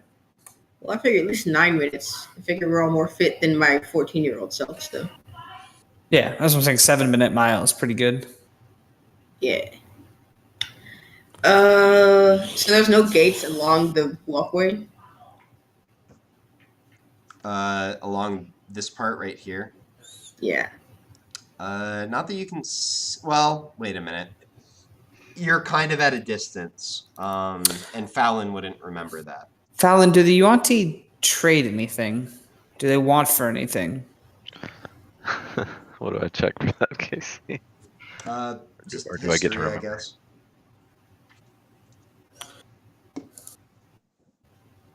Damn you.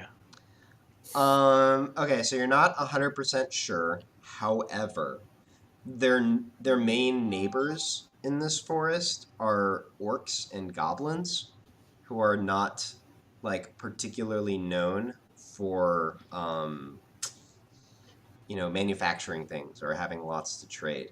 You also remember seeing like farms, groves, things like fields for animals, stuff like that.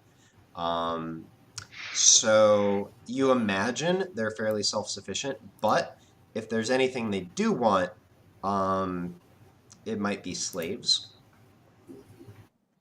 You remember seeing some of those when you were here before.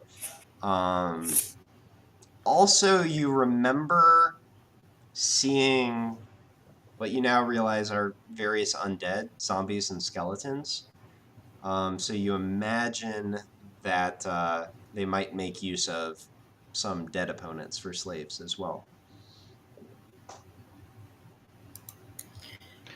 Hey, Fallon. They You don't said you want. could- I'm trying to answer his question, man. I'm sorry. They don't really want for much, except for maybe like slaves, living or dead, that kind of thing. Well, I guess if we don't think that staying outside the walls is a good idea, we want to try a more direct approach. I could make Kane invisible, tie the rest of you together, and pretend to be a slave trader, including the undead ones. Maybe it would fit in that I know their Don't know if practices. they want to see slaves of their own people, dead slaves of their own. Just a thought. Yeah, I think we should leave the undead Yuan-Ti outside.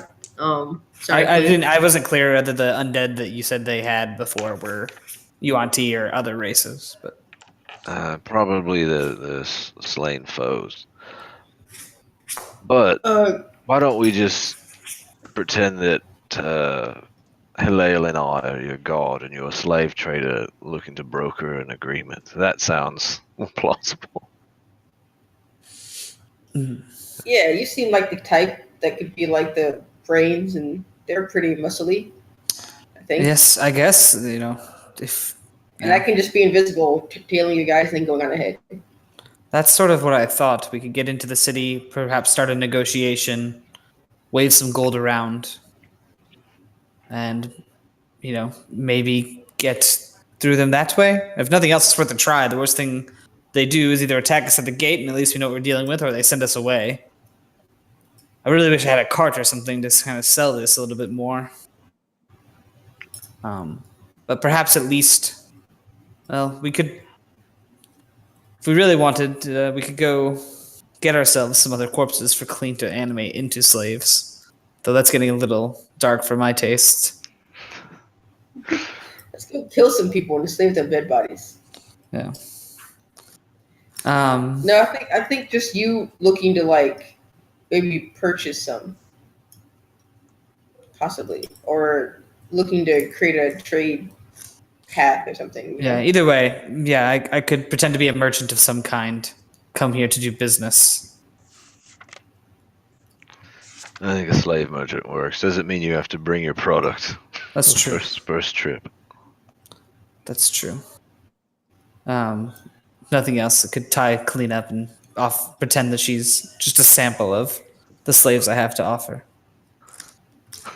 Make her do some magic tricks for them and show that I'm bringing slaves of excellent value and training. Maybe not tie her up. Maybe just have her pretend to be. I'm fine with all of this. I am too. Okay, so Colleen is is that our new strangely plan? silent on the point. Colleen's watching the butterfly. She's like, wait, did someone say my name? So yeah, I think that's the plan. Let's go with that. Seems like a good plan. Okay, so run this down for me once again. What we're doing here. I think I'm gonna make Kane invisible to start. All right. And then, because I can maintain concentration and have conversations and whatnot, right? I just can't do anything extraneous. And then we're going to I go to the front, and I'm going to pretend I am a slave merchant. Okay. With a crew of bodyguards, offer up, like, basically be like, I have lots of slaves elsewhere. I obviously didn't bring them because I didn't want you to steal them from me. Okay. But I did bring Colleen. Colleen can be your personal slave, and you can she can do show crazy the magic. kind of obedience of it, almost like Melisandre from Game of Thrones style, and perform some magic and show that I am bringing slaves that not only can do manual labor but can perform better. And we're gonna try to get in further to the city before Kane sneaks off separate from the group. Okay. All right. And I'll pat you on the shoulder when I head out. All right, and you're just walking towards Tug on his earlobe. What, this main northern entrance then? Is that where you're going? Yeah, that's fine. Wherever we can first find the Yuan-Ti. All right. Okay, so you walk through the woods. When you're getting about to the point where you think someone might start to be able to see you from the city, Alistair, you go ahead and cast invisibility on Kane. So I just want to sort of make a note because the 60 minutes begins here. I'm invisible. All right. And then you step out of the woods. As you do that, you notice that at intervals along the wall, well, I mean, you could sort of make this out, but now you see it clearly. There are actually skeletons that are spaced, apparently as sentinels of some kind. And you see a few of them to either side of the gate sort of raise their bows and train them on your group. But you also see, as you sort of stride out of the woods, another one of these Yuan-Ti with sort of snake arms, like the ones that you fought before. Those are the worst. A little bit taller and stronger looking than the ones you saw before. He does sort of raise one of his arms, and the skeletons maintain their hold on the bows, but sort of lower them. We also left Colleen's zombie servants in the woods safely. Okay. Mentioning that specifically before we finish this part. To be honest, I meant to ask you that. Yeah. But cool. There are no zombies. Yeah, we did not bring the zombie Yuan-Ti into the city with us because it seems like a bad idea. We made him climb a tree outside. All right. Cool. So, so he raises his arm, and then he is sort of standing, like actually on the little ledge of the wall that the skeletons are on. It seems that there's like a raised section that's maybe like up 3 feet, so that he can stand and look over it comfortably. He shouts out at you, "We do not often receive travelers in Viksseth. What brings you here?" I am but a man looking to make a deal. I've come offering to bring slaves to your city. I've heard that you are interested in that sort of trade, and it's hard for me to find work outside of, the outskirts. Get it?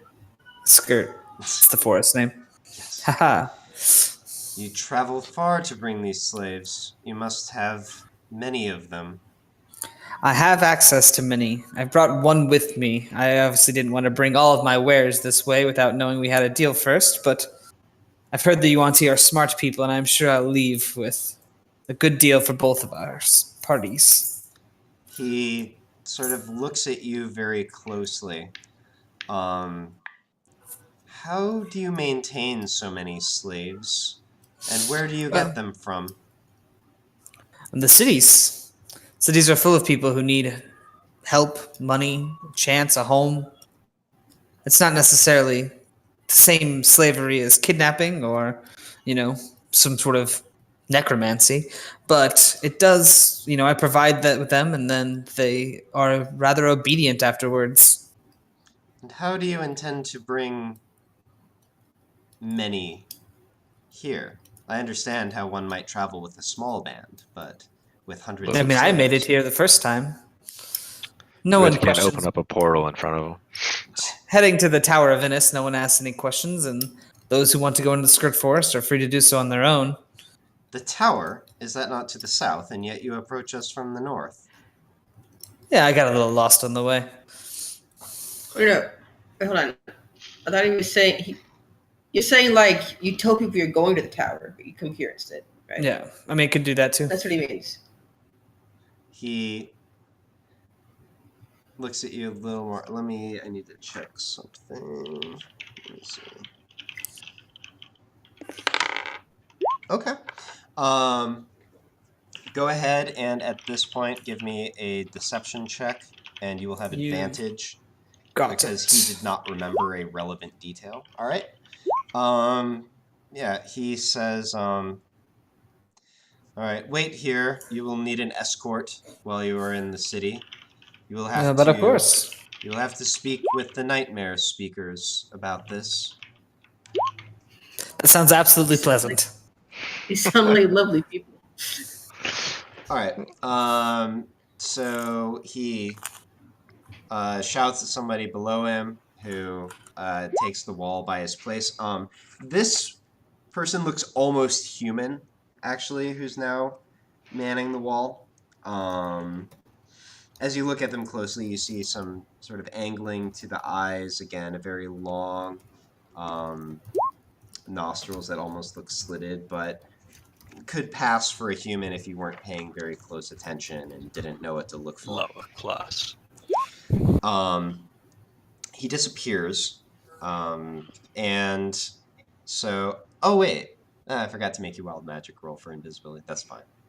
Won't do Oh, I can do that though, that. Go and do it. just in case. See what happens. Also, while you talk, I just start Alright. tugging at people's earlobes. All right. So about 15 minutes are going to pass while you wait outside the wall. Is anyone doing anything? I'm gonna continue to wait until I walk with them as they go in and try to mask my walking sounds with theirs, I guess. Just look All right. serious. So, about 15 It looks minutes scary, guys. later, a new group comes to the wall. There's the one that you spoke with before, but then there are, let me see here. It's going to be three. Let me think. Yeah, 3 more Yuan-Ti who. On these ones, their bodies are actually snakes, and then they're more humanoid-looking, sort of from the torso up. 2 that seem male, 1 that seems female, and then the third sort of has a the fourth, excuse me, has a large headdress with some brightly colored feathers in it. Also is wearing some sort of black medallion around her neck, and she approaches the gate. The guy who you talked to before sort of barks a couple orders, and the gate is pulled open from both sides. And this sort of leader says, and I need to quickly make it a meme. Where are we at?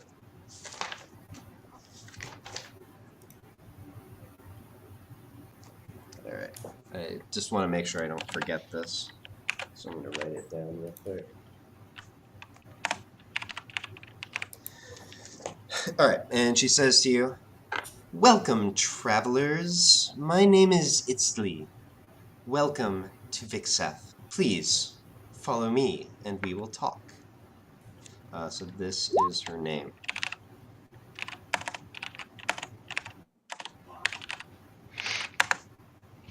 I was like, he typed a lot of letters there. It's Lee.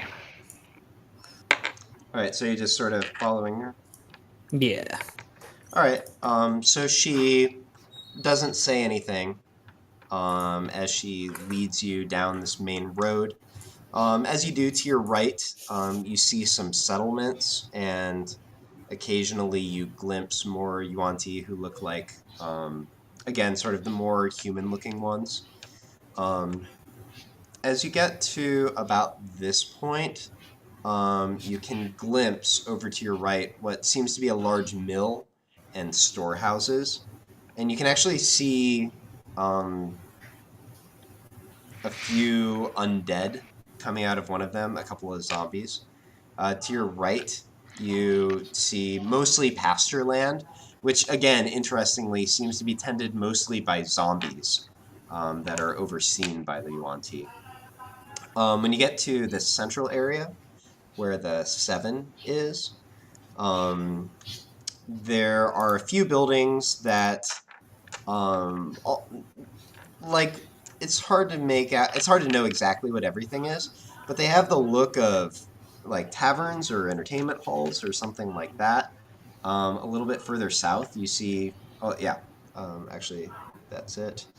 And you're taken up here and through this gate. Alright. As I take it through the gate going towards 9, that's when I kind of give like a little jab into Alistair's like shoulder and start heading towards the temple. Okay. So let me see here. You're walking. So that's time to walk about a mile. You are down to, if you stuck with them that entire time, Kane, I would say that you're down to about 30 minutes of invisibility. Ooh, well, did I know how to get there then when we first got in to get to that pathway? I mean, it's a pretty obvious road. Okay, then as soon as we go through the gate, I'm gonna give a quick jab and just bolt towards the temple. Not like sprint, but like a quick pace towards the temple. Okay. Yeah, so let me think. So if you did that, go a bit faster. I would say that in that same... Okay, so if all goes well, all right, in that same amount of time, you could make it most of the way to the temple. So I'm being a little generous here, but I would allow that you make it with about 30 minutes left. Okay, so I'm making it to the temple with 30 minutes left rather than being 30 here minutes with 30 minutes left. Okay, sweet. I like it. All right, that said, because you're moving at double quick time past and through everybody, I need a stealth check, even though you're invisible. Hold up. No. Public roll. All right. Flush. I heard a flush. Yes, that's the toilets here allowed. That was your roommate. All right, so Kane, I'm going to handle at least part of what Kane is doing first. Yeah, you dash away from the rest of the group and make your way quickly through the city, just sort of following the main roads, remembering the layout is fairly simple, so you have a pretty good idea what you want to do. Once you get to this area, it starts to get pretty congested, but you slip your way nimbly through the crowd. You get to this point, and when you get to this road leading to the temple, it's kept surprisingly clear. There are a lot of small buildings built into the walls, and you see a number of people sort of walking determinedly down the path, who give you sort of a military impression. There are more of the Yuan-ti like you've already seen, but you also see some large snakes, as well as what appear to be almost rotting Yuan-ti. And actually Tilda? give me Arcana. Arcana? Okay. Yeah. Do the giant snakes remember Matilda? Most of them look different. They seem like maybe poisonous snakes rather than constrictor snakes. You do see one that does look like Matilda though. And Single tier was done. you identify the sort of more decomposed looking Yuan-Ti as actually mummies. So these are undead Yuan-Ti that are more powerful than a normal zombie. So they're mummies. Yay. Okay. All right. A little creeped out. You're gonna thinking about how clean would just be like fucking gushing over this. I'm gonna keep going. All right. You make your way to the gate of the temple, and let's see how lucky you are. Okay. The gate is closed when you arrive, Shit. but you wait about a minute, and the gate actually opens for a few individuals to go through. These also are sort of the snake-headed version of the Yuan-Ti, but they're sort of different looking. The other ones that you noticed before had a more rounded head. These ones have that sort of flattened, angular head that some snakes, especially like poisonous ones, have. And they have a few attendants with them as well. But as the gates crank open, you slip in behind them. There's a large sort of stone statue, probably about 10 feet tall, on either side of the gate on the inside. And actually,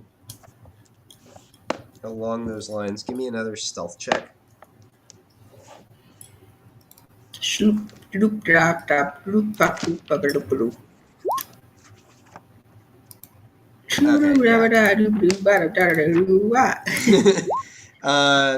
don't know exactly what's going on. I mean, what the relevant passive perception is, but you're totally good. Nat 20. So yeah, so you make your way through, and the temple is before you. And actually, so you look around. There do indeed appear to be a number of living quarters built in around the wall. There are some of the ones that look more human, actually quite a few of them, sort of milling around in the courtyard. Okay, excuse me. There are a few that you see outside. You imagine there's more sort of in these buildings. You do also see one, again, another snake-headed version of the Yuan-Ti. But in front of you is the temple, and there are broad stone stairways that run up the four sides of the building, and there appear to be 4 interior levels, as well as sort of a summit that's open to the air. So I'm going to leave you there, actually. So that's what you've seen. Or actually, you know what? No, we're going to stick with you. So that's what you see. Which way do you want to head? Okay, so it's too much to like hope that the crown's at the very top, tippy top, huh? I don't see it up there, do I? Like, okay, so the entrances from where to the you're lower standing, levels, you we had to don't go see up. it. I mean, well, actually, wait a minute. You're kind of far away. Give me a perception. Well, would I have to go up the steps to get to the entrances to the lower levels, or are there doors at the bottom? I need to check something real quick, actually, I don't see shit. to see what you can actually see here. Oh, no, you really don't.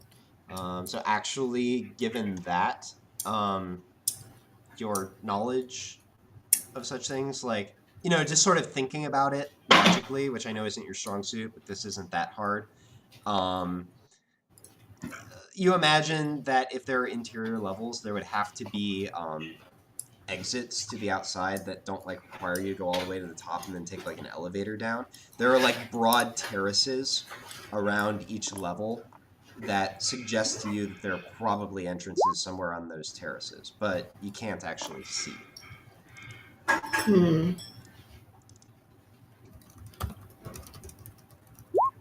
All right.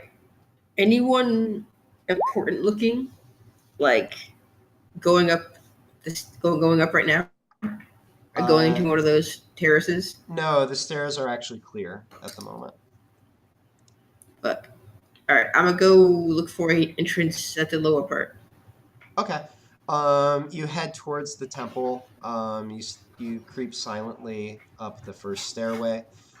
In front of, and actually, let me go ahead and bring you over here. So the rest of the party is not here, so let me get rid of them.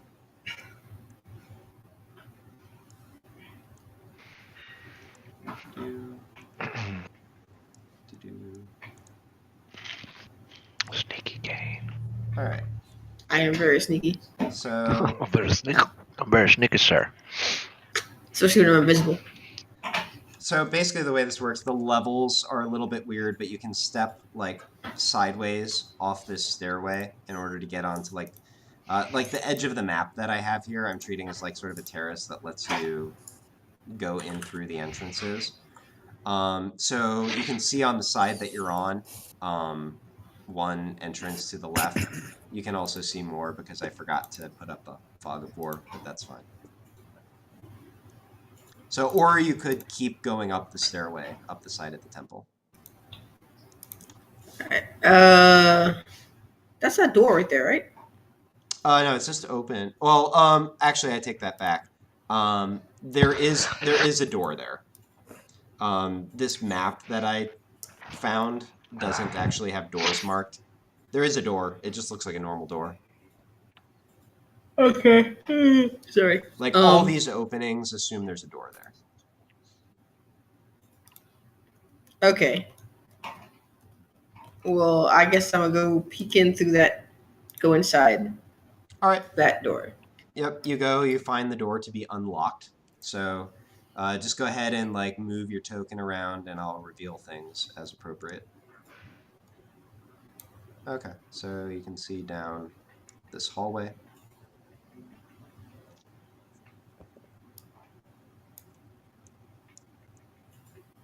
That a door or dead end? It appears to be a dead end. Okay.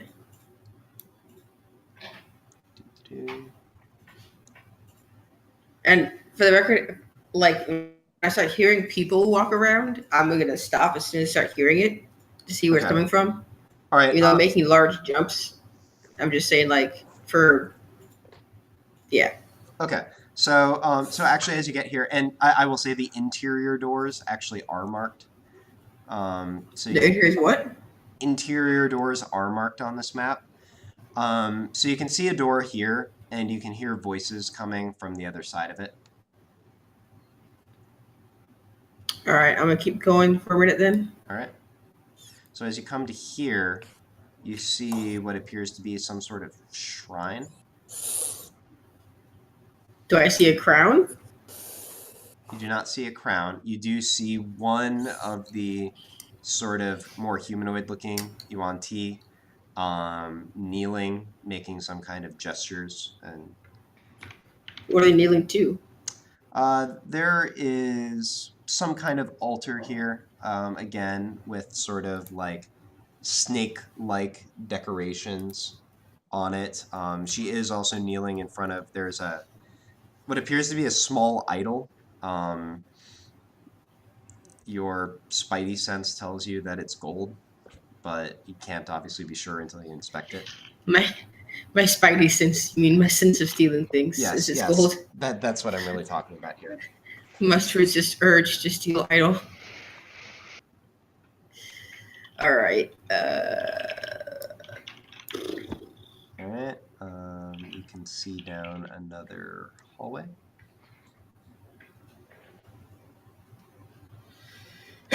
Everyone do the first sword. Boop. Jato's not participating. What am I doing? Jato, aren't you just do the first sword? We're all doing the fist lord. Other way, Jato. Other way, Jato. There you go. There you go. there's another door here. Do I hear anyone from the side? From inside? You hear conversation from the other side, as well as some like thunking sounds. Something's being slammed into something else. If you want to try to identify it more specifically, give me. Yeah, I can't tell what's going on. Yeah, give me perception, I guess. Is it just furious fapping? What's happening here? It actually sounds like knives chopping food of some kind. Okay, that's what I thought. But it's just Fapping furiously. Alright, here is another door. I'm gonna go up. Do I hear anything on the door? Also, you hear soft discussion again. And actually give me another perception.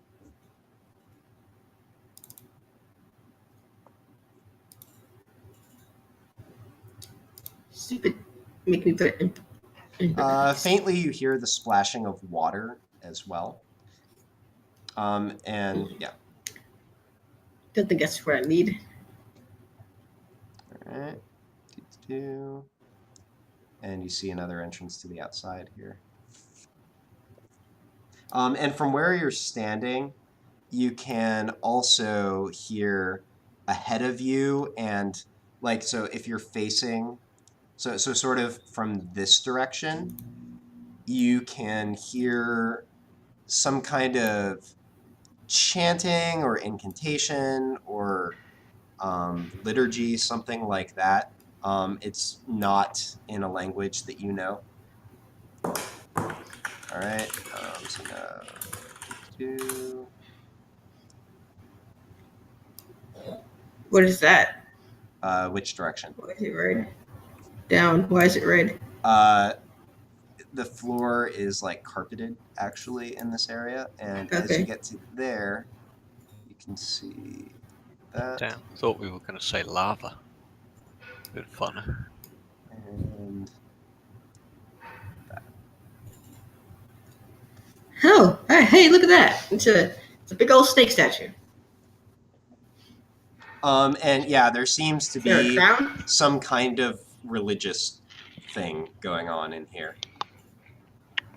Is there a crown? You do not see a crown. Damn it! Find the crown, Kane. Okay, as you creep closer, give me a stealth check.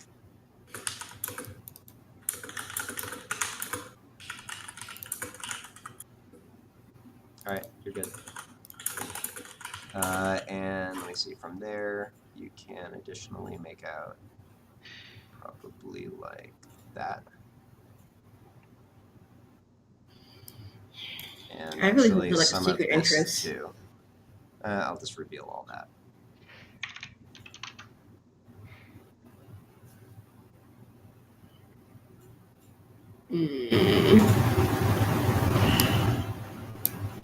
Okay, you come up as you go past here. You see that, and from where you're standing there, you can see kind of like that.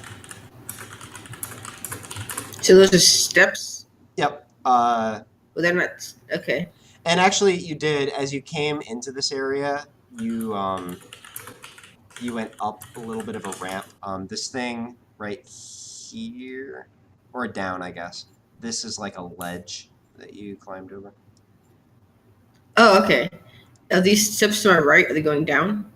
Or up? Let me see here. I think they're going up.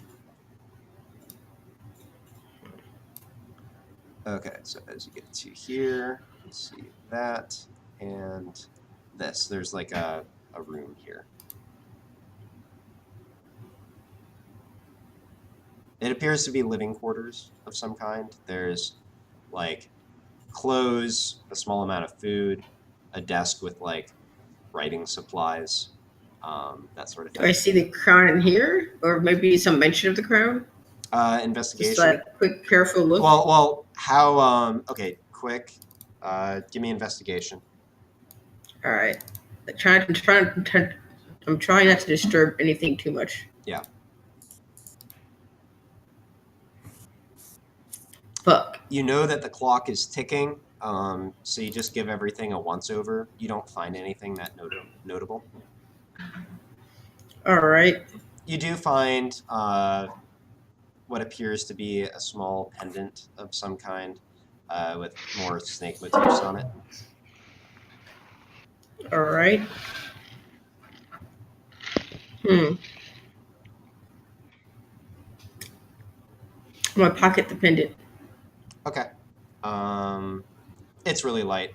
Don't worry about weight on that. Just say, call it, just Snake pendant. sure. All right, I'm gonna go down. I'm making my way back across and show you kind of the path I'm taking to get there. Okay. All right. Well, Oh, and from there you can also see this. I should mention. like look at the living quarters. Yeah. Did you want to check that out? Okay. No. All right. I'm gonna get this instead. So down here. What is that in the shrine? What is this? It's number 3. Oh, whoops. Did I put that on the wrong layer? Oh, I thought someone drew testicles. Okay. No. The number 3, and you think I drew testicles. It was from sideways. This is our fair group. enough. You know, I see where you got that. That's funny. all right, are those stairs going down? You see what they're going down. Wait a minute. Where'd you draw that? There we go. Get out of here. Those stairs are actually going up. Let me reveal some more.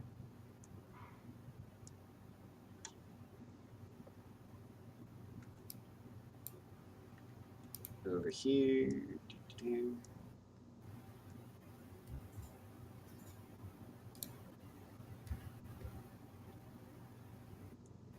Well,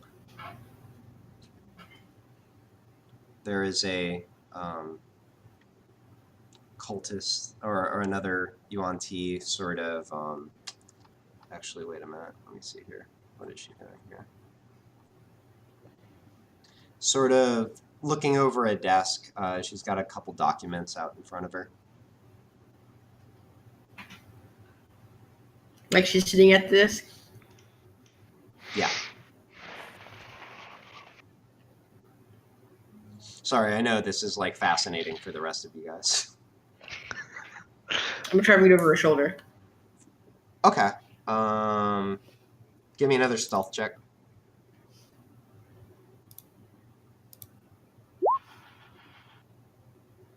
All right. Yeah, you managed to get in pretty close.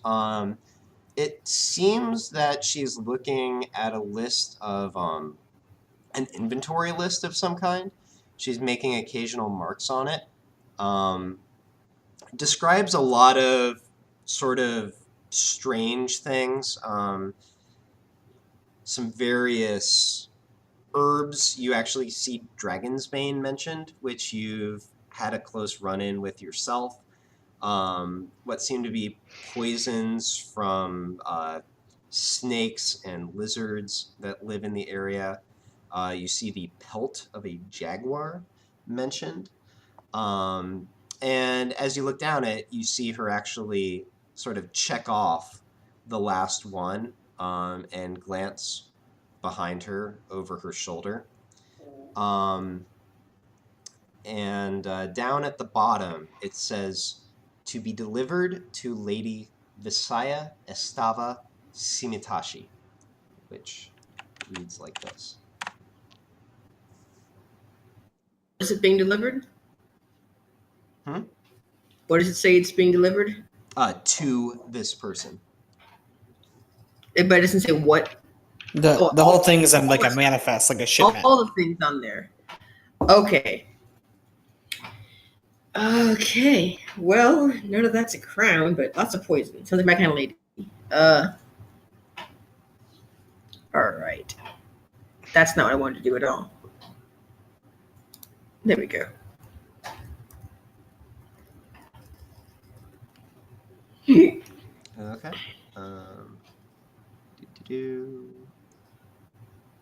Oops.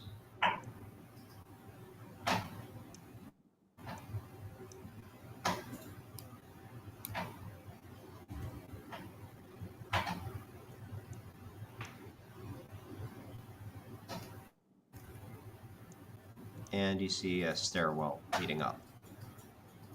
Leading up?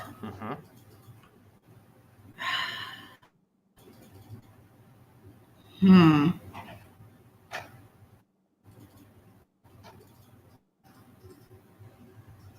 Were there entrances, like, along the upper terraces? Well, you didn't notice from a distance, and well, let me see. Would you have been able to see that? You were a lot closer. Give me a retroactive perception check.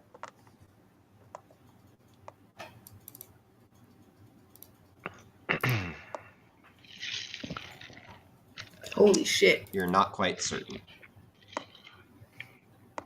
I feel like if they were keeping the crown somewhere, it would be lower. Well, this appears to be, unless Or at the there's top. something that you're missing, which is entirely possible. This appears to be the bottom level. This is the lowest level. This is the lowest level that's visible from the outside. Well, Like, just real quick. oh, and actually, I kind of narrated that wrong. This is like actually the ground that's around it. So you're on the ground floor. There Just are real like quick, I'm gonna terraces check. above that, but Gonna look into my left here and then to the right here real quick. See what those are. oh, you're going all the way back there to check? Okay. Yeah, before I leave. All right, so when you come up to here, you can see into what does appear to be a kitchen. As you glance around this corner, you can probably actually see the whole room. And this is another little dead end. All right, then I'm gonna go to those stairs here. All right. I'm gonna go upstairs. All right, sounds good. I will decide later how much time that costs you. I can tell you briefly. I just want to... Or actually, wait, let me think about that. So you came in, you moved around, so it's probably like... I mean, actually, a lot of that could probably go pretty quickly. I'll just call that 4 minutes. Okay. All right. And I haven't noticed any windows yet, have I? Nope. Fuck. All right. All right, so now we come back to the rest of the party. So you all... Whoops. No. When I'm messing around with my maps and stuff, it's really close to my bookmarks. So I accidentally click on them quite a bit. All right. So you all are ushered through this gate here into this big block labeled as 9.